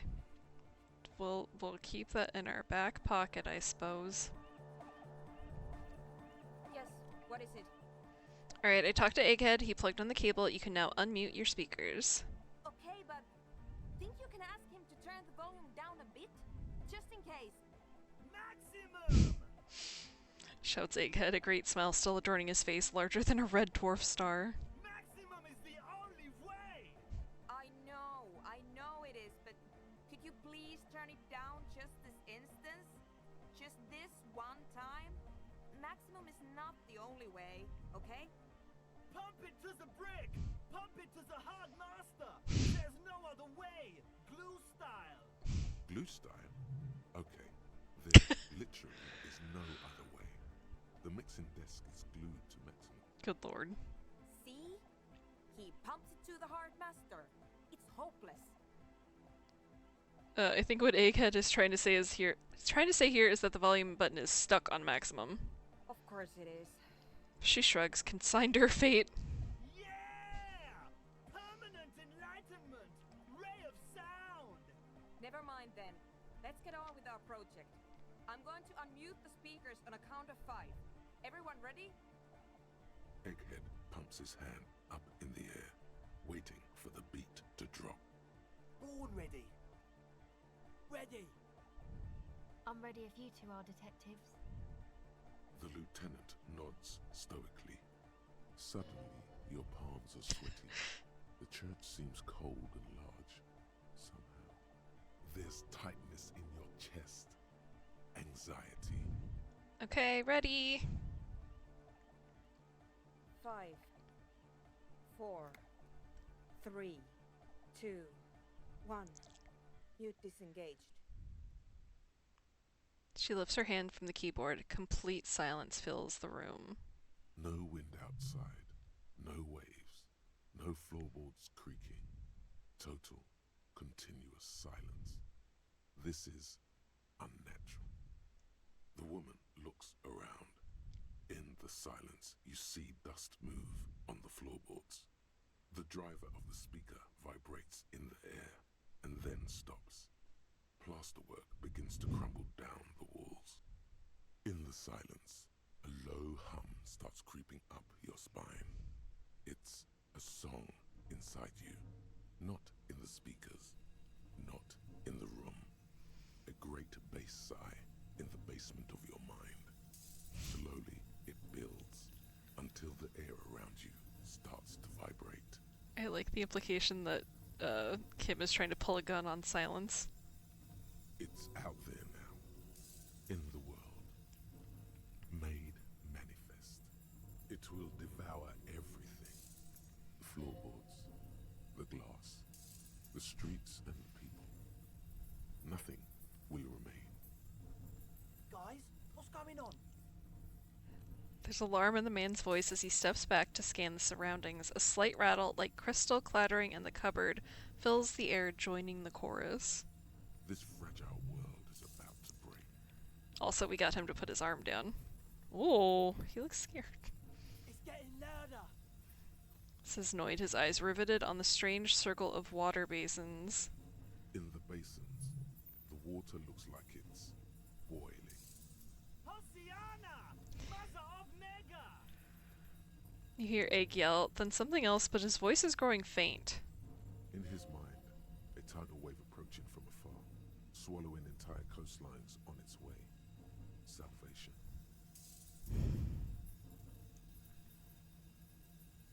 It was in me at first. The beauty and the beat! The future of dance! Planetary! No, Egg!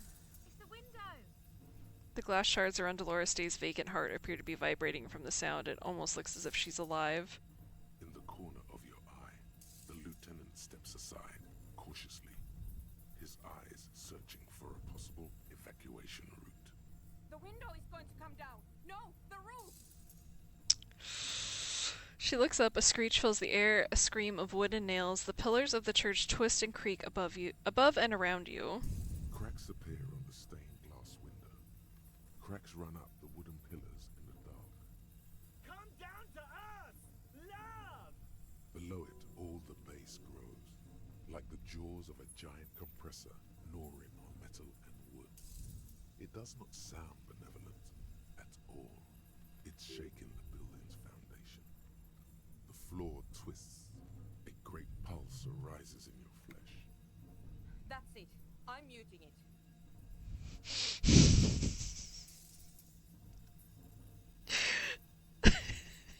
I want to dance with somebody. Oh! I want to feel the heat with somebody! Yes!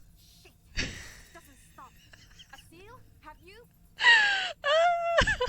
Woman is furiously pressing down on her keyboard, but the sound doesn't stop. Yes, I've turned it off. She yells, holding the contact mic in her hand. Andre, pull the compressor. The place is gonna come down. Fuck! I can't shut it up. The signal's passed. It's not in here. It's...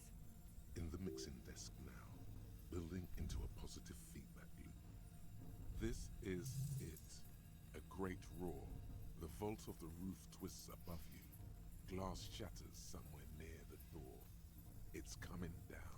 I'm so deeply pleased that Whitney Houston exists in this world.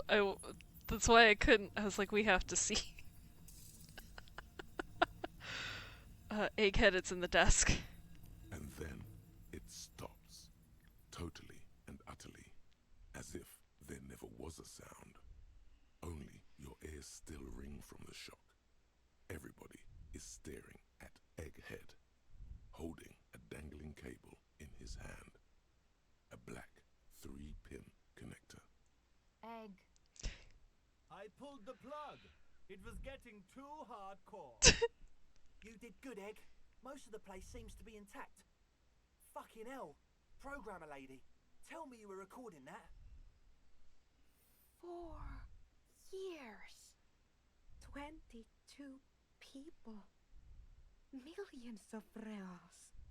All that time? This is what we were up against. Just erased it. Suliswolf isn't gonna believe this. Yeah, but did you record it though? It was dope. I think we can use it. Yes, Andre. I recorded it. Damn, I need to send some letters now. Thank you all for doing this. Eggman, you too. And you, officer. I don't know what we've discovered, but I know what it sounds like now. That's a start. Kim, did you hear that? It was very hard, not to. I think you're right. There is something going on here. And you need to be very careful with it. I promise, officer. We will not play it again. What was that? I've never heard anything like that. It was mathematical information from the anomaly, presented as a waveform. That's what it was technically. Theoretically, I have no idea. I've never even heard of anything like this. A voice seems muffled in the silent church. It's your ears adjusting after the exposure. You're going to write to Susla? Yes, our lead designer. And maybe some of the producers too. And some of the writers. If they're sober enough to open a transmission. They need to hear. That it wasn't her fault. Or theirs. They need to hear about this. Don't worry, I won't send the recording. Although I doubt they have the speakers to produce the frequency anyway. What happens now? Are you going to... Stay here. I'm going to stay here with these lunatics. Send letters, maybe meet Suliswolf. Also devise further measurements. I want you to know that's totally chill with us. I don't care, but thank you anyway. That's the best she can manage for Andre. It's quite a lot in truth. For her, at least. Now, I have a theory to come up with. some kind of preliminary explanation to all this, or the letter will sound like I've lost my mind. Yes, and we have to get back to stabilizing Martinez. Instead of demolishing it with loud bass noise of unknown origins. Some tiny hard thing lets go in your stomach. You're still alive.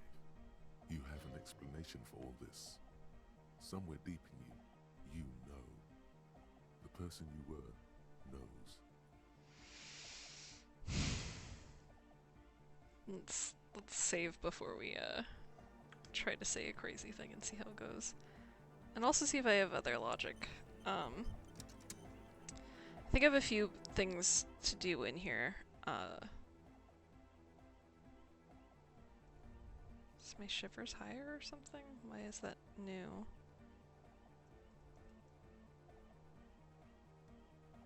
I hate this menu. I don't know why this is the one that doesn't frickin' work.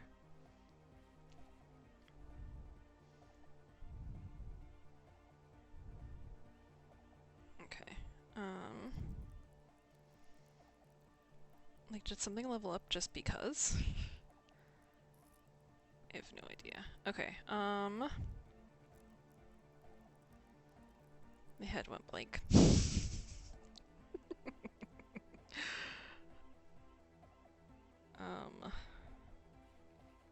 Okay, we did some more things. Oh, I was gonna see, if I had better logic clothes or not. I'm not certain that I do. Oh, I'm still wearing this fucking shirt. That's funny. Okay, then maybe I do have better logic clothes. Yeah, I do.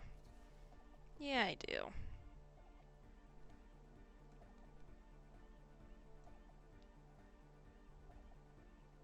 It's so goofy that that's better logic.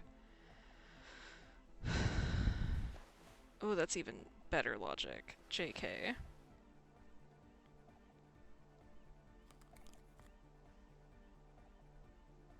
It was wearing neat office sheets. I'll try to remember that. Let's put those together because those were things I had on. I don't think I have more logical pants.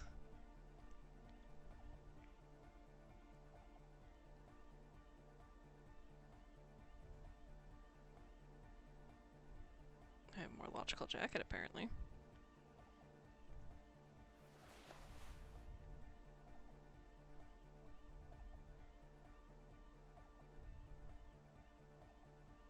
Okay.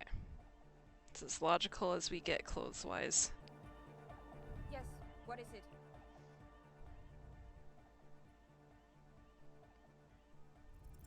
You don't have to. You already have. A long time ago. My posture is terrible, you're right. Wait, how? These thoughts formed in you somewhere, in a long forgotten discussion, behind the kitchen table, in the evening light. Drinking coffee and smoking, with a friend. Suna, it is the origin point of the Pale. What? The swallow. It's how it starts. It's baby Pale. But Pale isn't here. We're thousands of kilometers from the edge.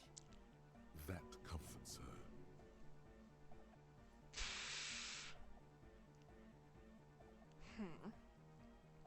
No, look up first. We're 20 meters from the very edge. She looks up into the darkness under the nave, then back at you. The Pale is only an effect, a transition between the world and that. Then what is that? It's nothing. No, it's less than nothing. It's less than nothing. Oh my god, it's less than nothing. The final rest state for reality. Imagine if all this never was. Then the Pale is... simply a gradient. But the gradient, it clearly hasn't started yet. We're here, and the Pale is not. One day, when it's larger, it will be. I understand. A theory of the Pale where instead of an outer ocean, it metastasizes. Like a cancer or a mold. Erupting in points inside the world. This is one of those places. According to this, how long? Until it starts swallowing? It's already started, starting with sound. And information. Causing data losses in the East Insulindian front. Have you considered why it's formed in a church? And also when or how it might start growing, or if it has other effects in addition to sound and data? An intellectual hunger fills her now, casting fear aside. I also have a question, since we are piling them on. How do you know this? I'm not doubting you. I'm simply curious as to how a detective of the RCM knows how to think this.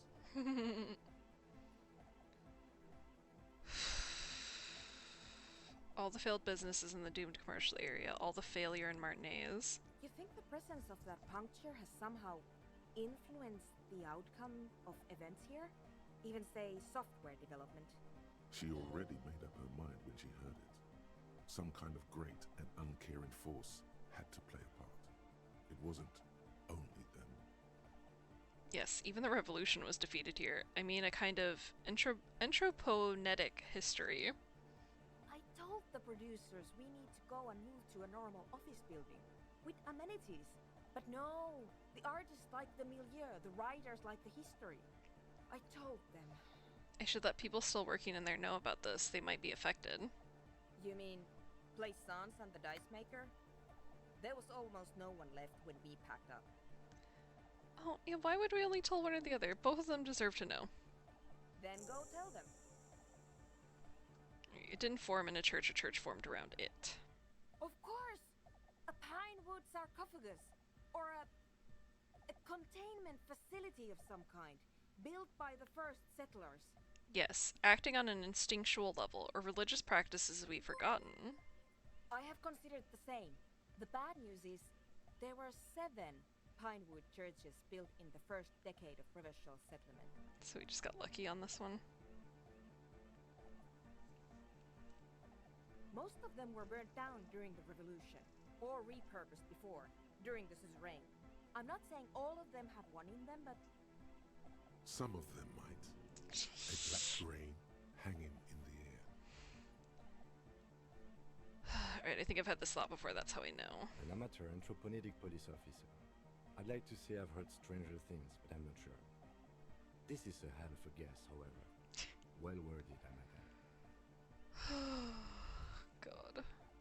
Yes, it is very interesting. But I wouldn't say you know. This is a guess. One that's going to have to be proved by anthroponetic scientists. Alright, one day all the world will be like that 2mm hole. She falls silent. The wind blows in through the hole in the stained glass window, cold and moist. I'm going to leave that out. But the rest, some of this I can use to start to explain this to the rest of the team. Maybe I'll sound mad, but... Ma'am, you will certainly sound mad. One more thing. Maybe a club for anodic music isn't the worst thing you can erect around this particular point in space. Yeah, perhaps not. Yeah! Once the light is on in the universe, it will never go out! Thank you, Egghead. Let's leave it at that, shall we? We have an anthroponetic detection to perform in this district. I do have one mystery that still needs solving. The radio ghost in the doomed commercial area's electronic doorbell. The creepy woman! We were wondering about that when we worked there, but I had completely forgotten about it ever since. It must be anthroponetic crosstalk, the one you get in radios and long-distance calls. Now it makes sense, with the pail right on the doorstep. Incredible. This would also explain why we get it on the police radio all the time. Intraplanetic crosstalk? It's quite common, actually. When the signal gets routed through pail, all kinds of irregularities take place. You may hear snippets of someone else's conversation, or the voice of your former lover, or an echo of an event that took place 100 years ago. Pale is a shroud of memories, and it doesn't really distinguish to whom those memories belong to. You could hear anything. That makes sense. Thanks for explaining. Anytime. Alright. Major breakthroughs, y'all. Oh boy. Okay, Fuck, we have a lot to do, I guess. Okay, talk to the dice maker and Plaisance. This is just kind of a vague thing. Oh yeah, look for that tree.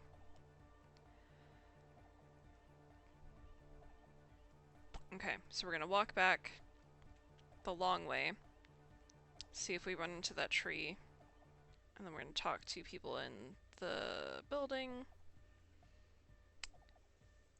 And honestly, oh, we haven't even got to talk to Joyce yet. It's like, what else? What else can I possibly have to do? I'm trying to decide if I want to take a break. And I'm also trying to decide how long I want to do this for. Because I could also stop and I could eat some real food. And I could maybe do this again tomorrow. But I also, like, once you get started, you don't really want to stop.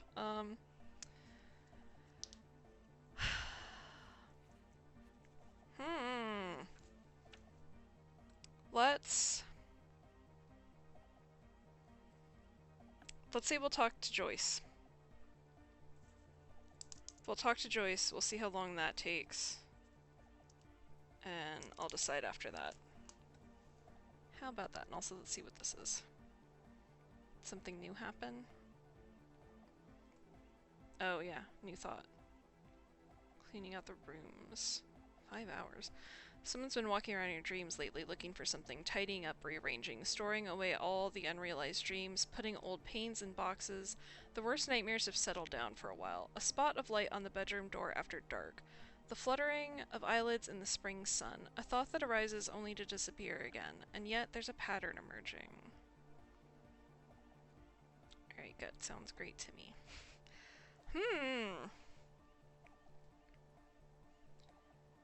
I think we've got 3 skill points, which admittedly I could use for some skills. Let's actually, before I go talk to Joyce, let's talk to these people real quick, because I think this is... Yo, man, what's on your mind?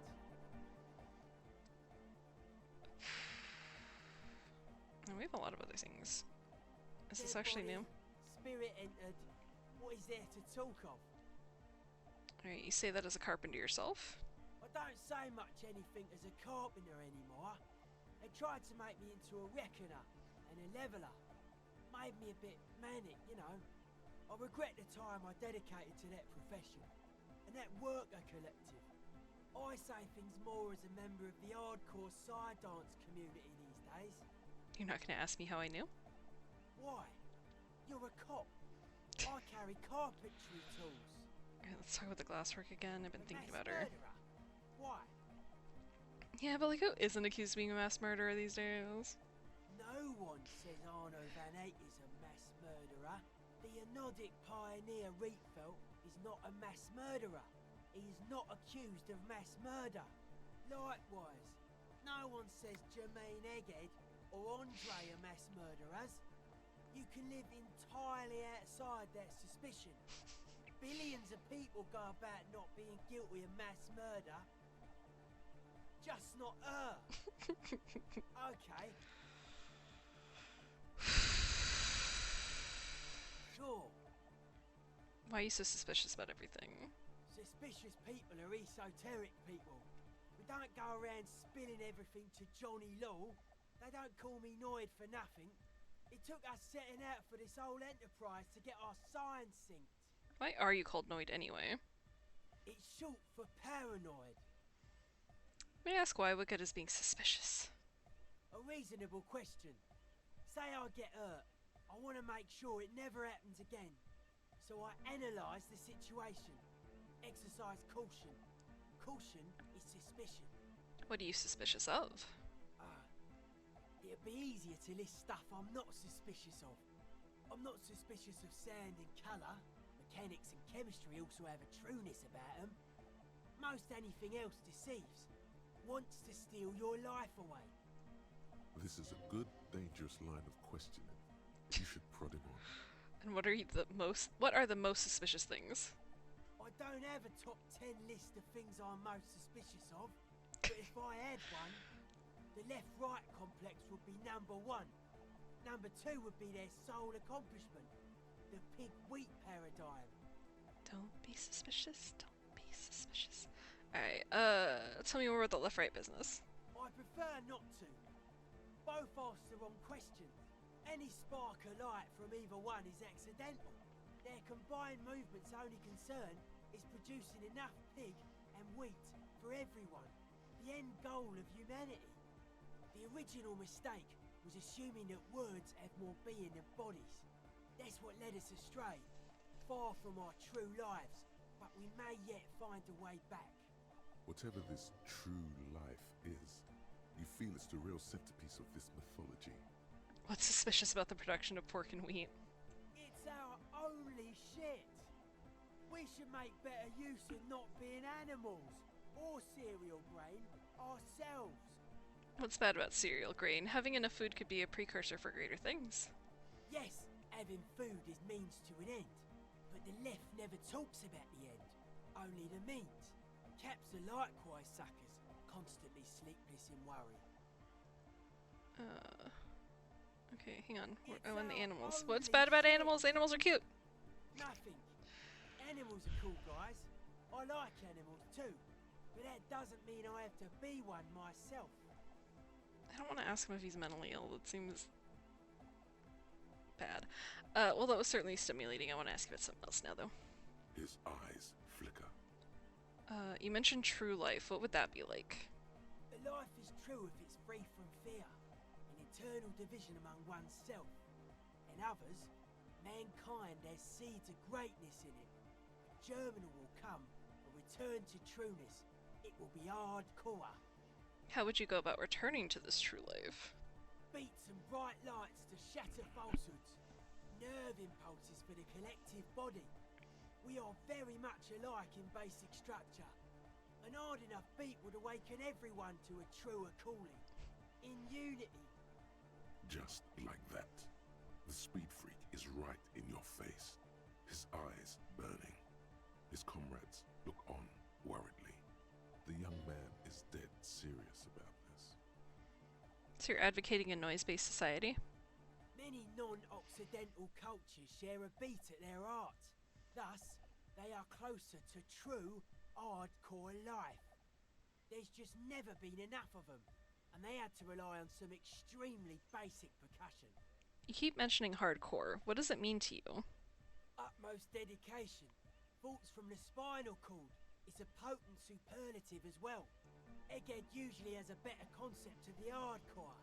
He just really likes saying hardcore. Hardcore! His friend shouts from behind his mix table with a smile surpassing your own in wideness, a total moon face, and eyes full of naive wonderment. That was vague. Dedication, something else, superlative. Maybe you're being too specific about it. Try consulting with your spinal cord. Oh yeah, sure thing. Okay, so now we have two conceptualization things. Alright, let me see if I have any clothes that are better for that, because I bet I do. Small logic out now. Conceptualization.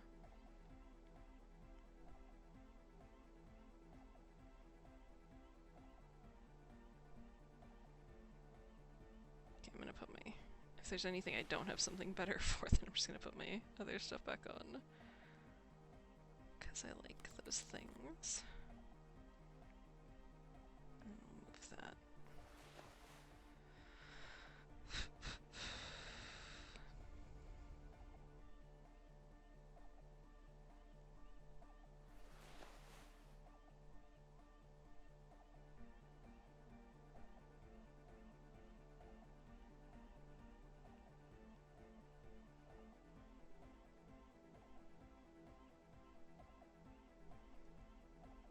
I don't really, but we tried. We did our dangdest. We'll save. We'll try those with him, and then if we need to level up, that's not like the worst thing to level up. What's on your mind? This one we have a better chance at. No, they're the same actually. I think we just have more like plus points. Alright, internalize the hardcore aesthetic. Don't just nod along, really feel it. Hey. Hyperactive, unified. You will have to add something of your own to understand this list of loosely formed qualities called hardcore. You need your own entry. Make it. Test your limits. Surpass them. Dance till you drop. Dance till you die, if you must. Okay, lung the world that gave shape to hardcore to complete itself. A true heir to DeLorean values. 3.5 centuries and the gift still keeps on giving. I'm going to truly wreck myself as a machine of modern party in a final showdown between flesh and spirit. You know, it feels unfair. There's a party everywhere. I don't seem to have anything to add. I like the first one, I think. Endless are the wonders born out of the cultural collaboration, so wisely facilitated by the free world. Okay, and then we'll save again, just so we can do the dice roll. Yo, man, what's on your mind? Close your eyes. Unfold your mental map of Martinez. It's morning. You're standing on the plaza before the whirling in rags. The wind pushes a piece of tear across the cracked tiles. From the north comes the malicious laughter of 2 children. Face the bay. Your eye follows the tiles west. You see a bench and a few twisted, pitiful trees. Then, just water. From behind you, a low, spectral voice whispers, "Nay." Apartments? Beyond the unkempt backyard rises a monstrous assemblage of concrete, plaster, and corrugated sheet metal. The voice again, more urgent now. "Nay." Just a moment. That voice isn't human, and it's not saying nay. It's saying nay. Traffic circle? You turn around. The morning sun is blinding. You bring your hand to your brow, and a great shadow materializes before you. A towering beast, frozen in mid-air. The statue of Philippe III. Centaur Man is made of metal. With the right gear, we could make it work. Yeah!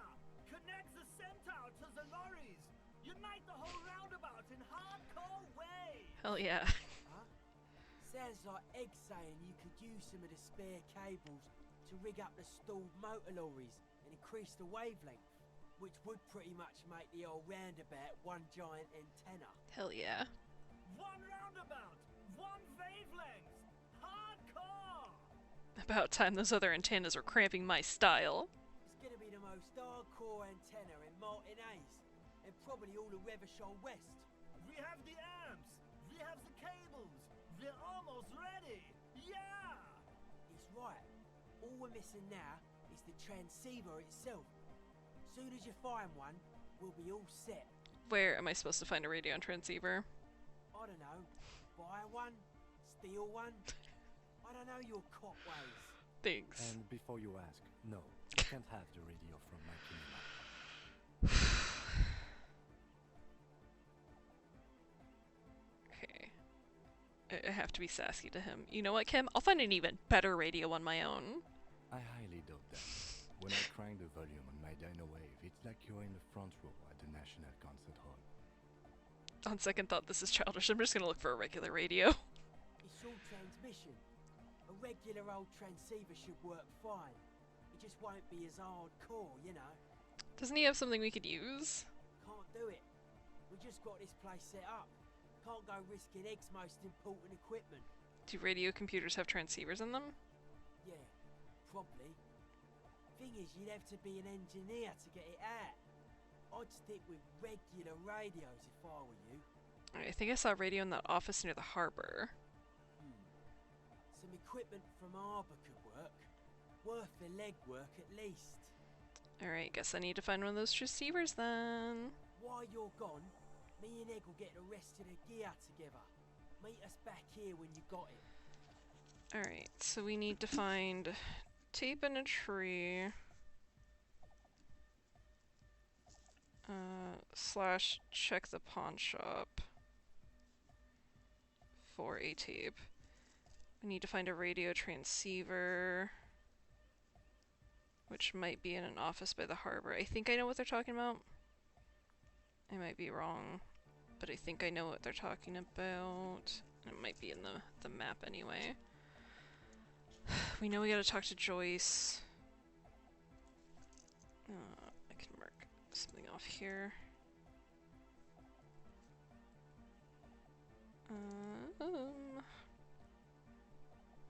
Okay. Alright, what's at the close? They're hardcore. That's it? They're just clothes. Are they? They look outlandish. It's just a style, you know, normal hard style. Anyone can wear it. Okay, thanks.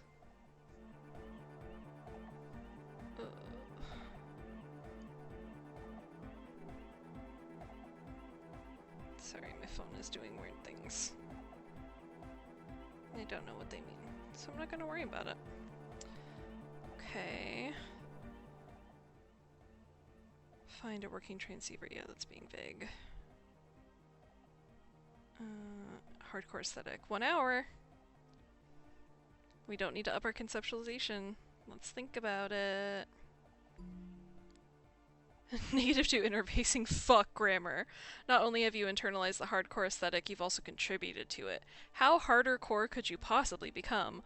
Low core people come around you to correct your typos. It's hardcore here, hardcore there, hardcore core there.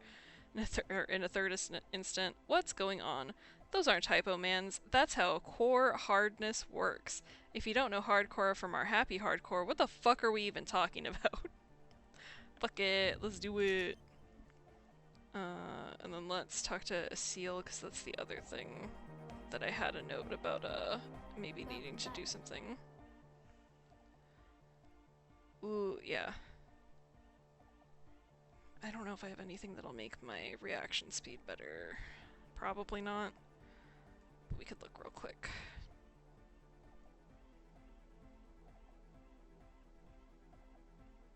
I feel like that's gonna be just kind of out of our control. Oh, no, that loses me some.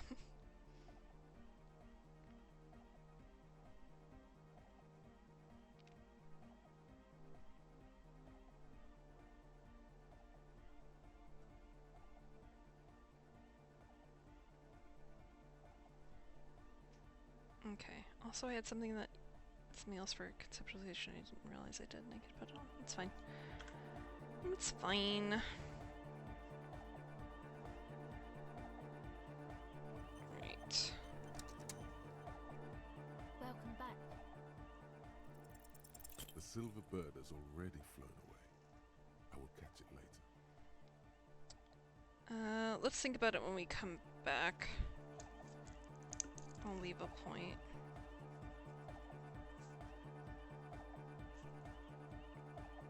Letting time run. Okay. Bump, bump, bump, bump, bump, bump, bump, bump, bump, bump. Okay.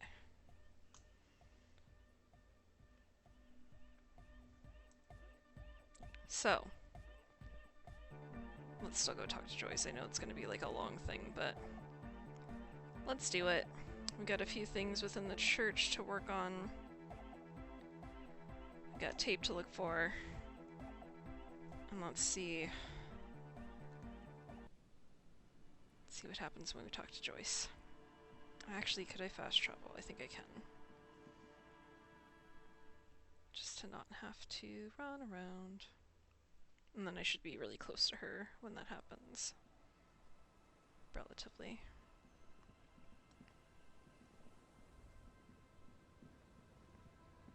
Alright, Joyce, I hassled a man I didn't want to hassle for you. Better be fucking happy. You're back. Good. What can I help you with? I spoke with the lorryman? Yes, my eyes on the harbour have sent word to that effect. What have you discovered? Another skill point. Fuck, dude, I should be leveling things up. Can I do that while I'm talking to her again?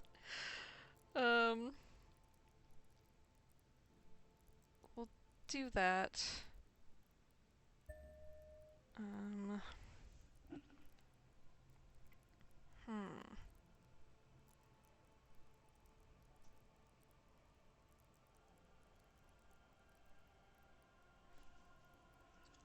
I'm sure there are smart things to put in here for, but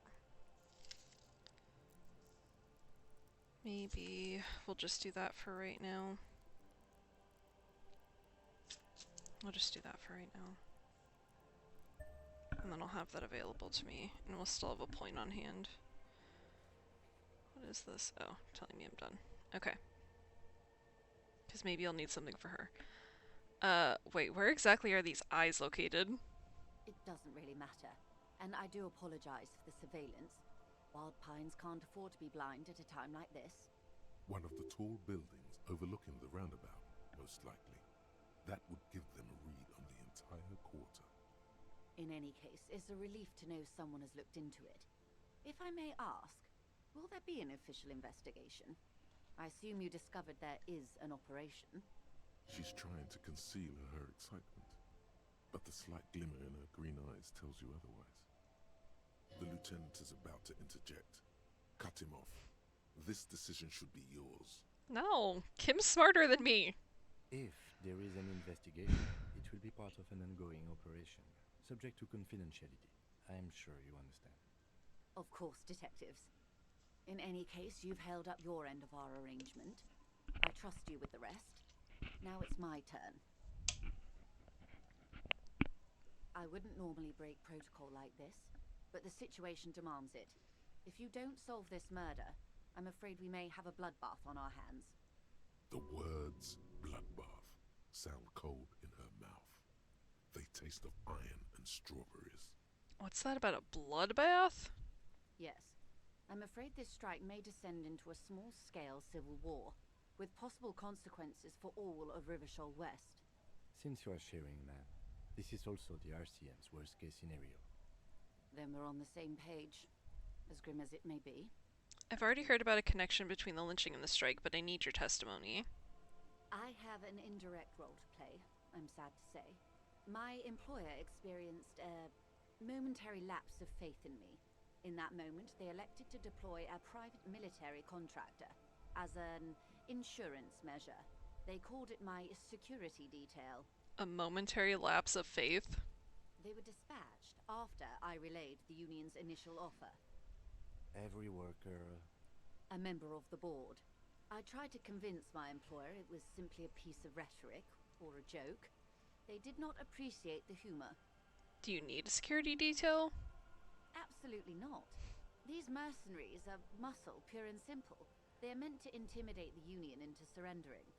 Who are they, exactly? Crenell, an Oranese military company. As far as I know, 3 arrived in Martinez. They report to me sporadically, but they do not answer to me. To be frank, our relationship is deteriorating. They wear ceramic armor, have semi-automatic weapons, and years of combat experience. They also have trauma and stressor disorder, and no idea how to conduct themselves in an urban civilian environment. So, what happened? The story is, one of them, the Colonel, I don't know his real name, sexually assaulted a local woman while he was drunk and separated from his unit. This allowed some of the more militant Union members to subdue him. He was taken out behind the whirling in rags and lynched last Sunday night. So we already know that's all bullshit. What then? Nothing. Mr. Clare refuses to let me into the harbor. I have not been able to discuss this matter with anyone there. The remaining 2 Crenell contractors carry out their orders, for now. For now? It's a smokescreen. In secret, they are conducting an independent military tribunal into the lynching. Once this investigation is concluded, executions will follow. What is the nature of this so-called investigation? Whether to execute one, some, or all of the Union militants. Oh boy. It will be all of them. The decision is already made. I have to say, this is not disco. It is very far from disco. My only hope is that you provide a single, concrete suspect before the mercenaries indiscriminately pick theirs. Simply put, if you don't pin this on someone good and do it fast, They will identify and execute everyone present at the lynching. This in turn will force the Union to respond. They would have to project strength and power. The Debardeurs have over 2,000 men. It will be 1,000 to 1. Have you ever seen a hornet invade a beehive, Lieutenant? It's not pretty. The Serai's giant hornet, the world's second largest insect, can kill 40 honeybees a minute, while a group of 30 can decimate an entire hive of 20,000 bees in less than 4 hours. These men work in tandem using semi- and fully automatic firearms. Their armor is virtually impenetrable to muzzle-loaded weapons, even yours. Most Union workers don't have guns at all. As I said, a bloodbath. Isn't this a pretty bleak scenario you're describing? Many bleak scenarios have already come true, Lieutenant W. Frater de Bois. All we can do is keep the rest from going the same way. One single concrete suspect delivered into civil court, and I may be able to defuse this situation. What can you tell me about Cornell? Not much. Their public resume is relatively good, as far as private military contractors go. I believe they were once called Downwell.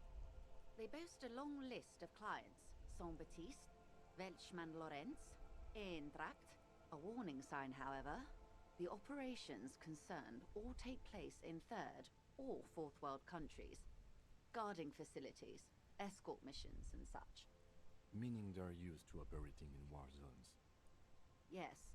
All the good conflict corridors, Supramundi, Yesut, the Seminese Islands, countries that don't have a good record reporting atrocious military conduct on their soil. Okay, anything else you got on them? Sadly, no. Before this happened, I had little interest in them. Now that I do, I don't have the resources. If you still have access to the ICP's database, you could run a better background check than I ever could. It may take some time, though. Do you know a lot about the inner workings of the RCM and the ICP, ma'am? In my line of work, it pays to do your research. I was prepared to deal with the RCM. I did not think I'd be dealing with a group like Crenell. Could you contact the company, tell them to call them off? I have. And they will. However, these orders take time to reach what is basically a rogue unit out in the field here. Until they do, it's all on us. She's being truthful. She is pressing them as hard as she can. You said the deceased assaulted a woman. Or he didn't. This is information passed on to me from some teenagers loitering around the canal. I cannot testify by it. Who did the passing on, then? The remaining contractors. Their tribunal. It's what they believe. What did these teenagers by the canal say? That the man was killed because he assaulted a local woman. I've asked around a bit. This seems to be the accepted story around Martinez. This does not come as news to us, but still. To your knowledge, where did this assault take place, if you know?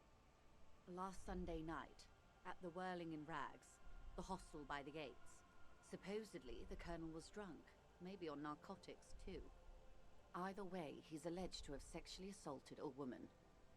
Sometime later, a group of dock workers got their hands on him. Don't mention it. Who is this woman? That's a good question, officer. I don't have the slightest idea. As I said, it's a rumor. About a rumor. In any case, it's what the colonel's remaining colleagues believe. This colonel, the one who was hanged, did you know him? If you mean did I see him alive? Yes. But I did not know him. You don't know how you know. It's not written on her face, nor in her voice.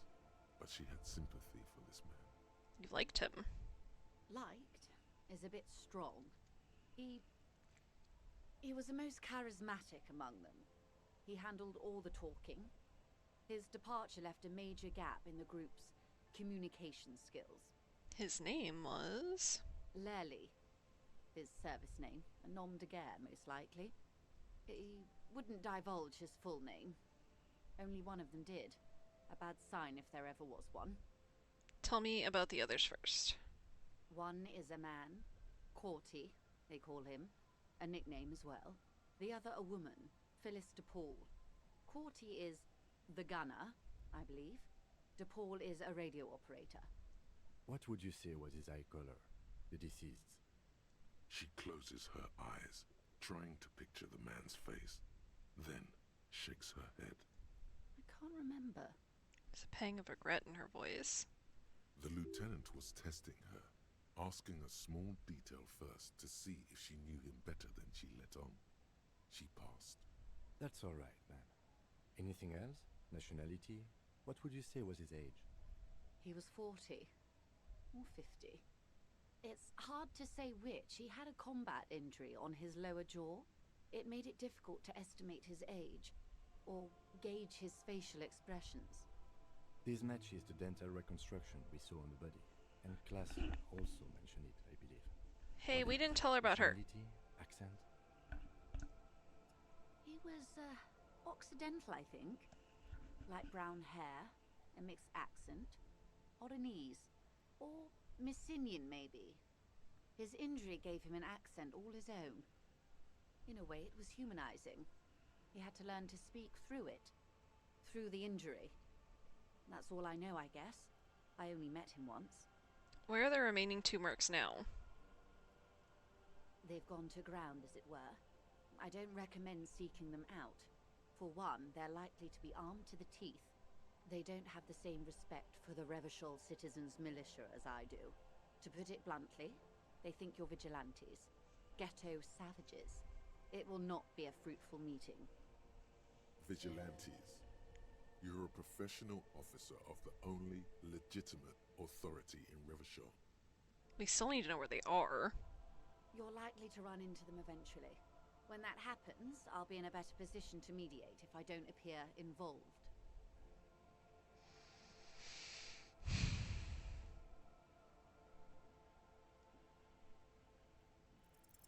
One Yes. was obviously the scab leader at the harbor gates. The one chanting the idiotic slogans. He's barely maintaining his disguise. The other has a vantage point in a building south of the roundabout. They were keeping tabs on you while you were canvassing the lorry drivers. Alright. I don't know if we can really get on any other buildings at this point, but yeah, fuck her. One must be the goon in ill-fitting work clothes by the harbor gates, the scab leader. That may be so. I still hope you heed my advice. There's no need to kick the hornet's nest. For all your talk of averting this catastrophe, the situation at the gate is a border keg. Does this not bother you? Of course it bothers me, Lieutenant. But my hands are tied. How would my employer react if it appeared I were intervening on behalf of the Union? Your concern may be appearances. Ours is keeping the peace. Right, one is probably in a building overlooking the roundabout. That would afford a good vantage point. In any case, it's practically inaccessible. Where is your radio for contacting them, if I may ask? Do you have an earpiece? Heavens no. I'm not an undercover agent. There's a short wave at the ship's wheel. I have another question for you.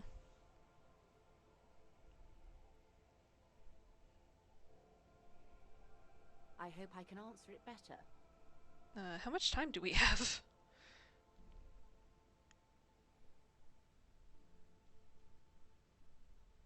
Until the executions start? Truthfully, I don't know. It depends on their progress identifying the members of the lynch mob, and their impatience. They don't report their progress to you? Not on this matter. I'm afraid they consider this a personal initiative. There's a brief silence. Seagulls squawk over the bay. It's a matter of days, not weeks. That's enough for now. I am sorry to have been the bearer of bad news. If there is anything else I can help you with, please ask. Now, can you tell me about these tattoos? Of course. Excuse my hesitation before. She reaches over the guard wire, takes the photo, holds it in her hand. For about half a minute, in silence. She wears fingerless gloves. Her fingernails are cut short and fractured, like those of a working woman. It was taken with a trigger not long ago. This is the man's upper body. There were no more markings on his hands or legs. Stay quiet, observe the woman's expression. Her mouth is relaxed. The accordion lines near her mouth vanish. The pearls of her eyes move slowly on the photo's surface. She has no excess of emotions for this cadaver. Has she seen dead bodies before? It's likely. What do you think? Sorry.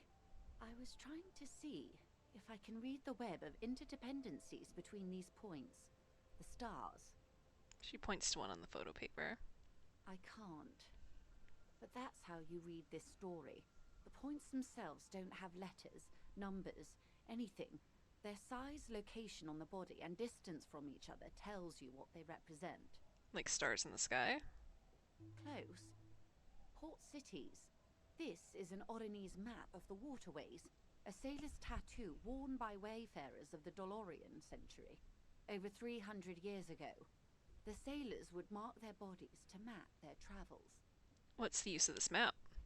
The sailor's soul would use it to fly back home if they should die abroad. This is a sort of contraption to be reeled back in by. The silver cord, they would call it. Where is he now?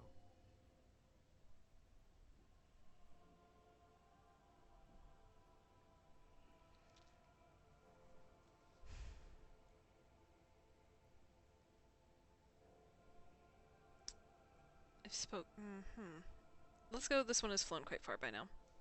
I would say he's near the Arcade Islands by now, ready to exit the Elysium and into the Pale, if I've read his home address correctly.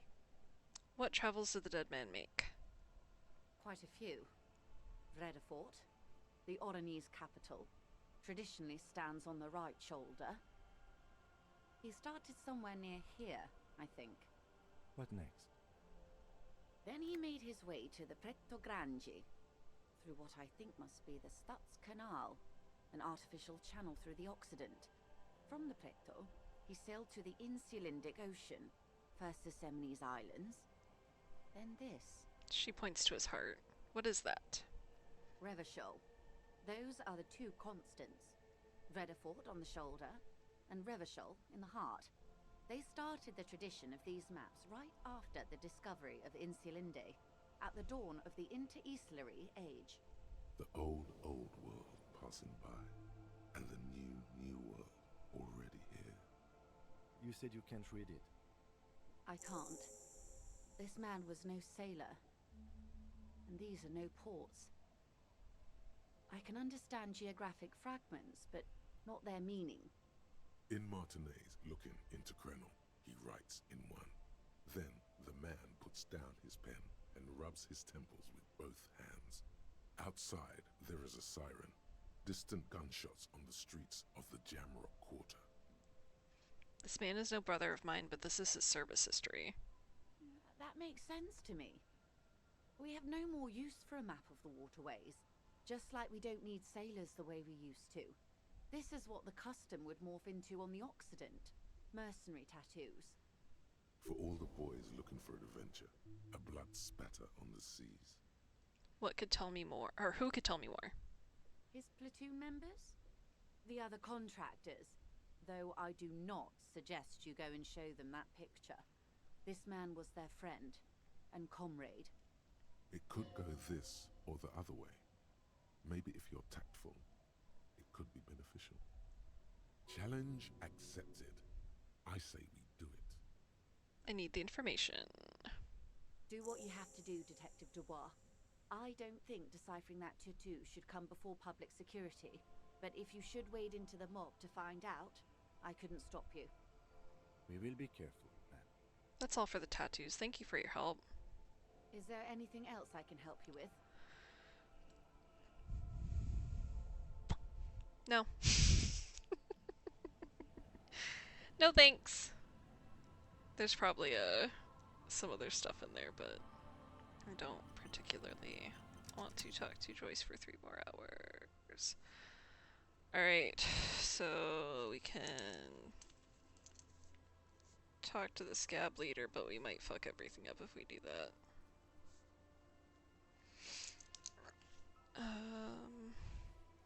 Okay, I think that we will call it there for today. but it's good to get back into it. I should have time tomorrow in the afternoon, but I'll kind of have to see how the day goes. Worst case scenario, I'll find another day this week, even if it doesn't happen till Sunday. Sunday might be weird, but I'll figure out another day. I I really like this game. I've thought about it the whole time I haven't been playing it. I've missed it. It was good to get back into it, and obviously, as per usual, we have a million more things that I would love to do and learn about and find out. So we'll get back to it. Hopefully, we won't start a civil war. Hopefully, no one will die. It's good to see you too. I'm glad you were here. So yeah, we'll figure out a time. I'll come back. Thanks for hanging out. Thanks for caring, and I'll see you soon.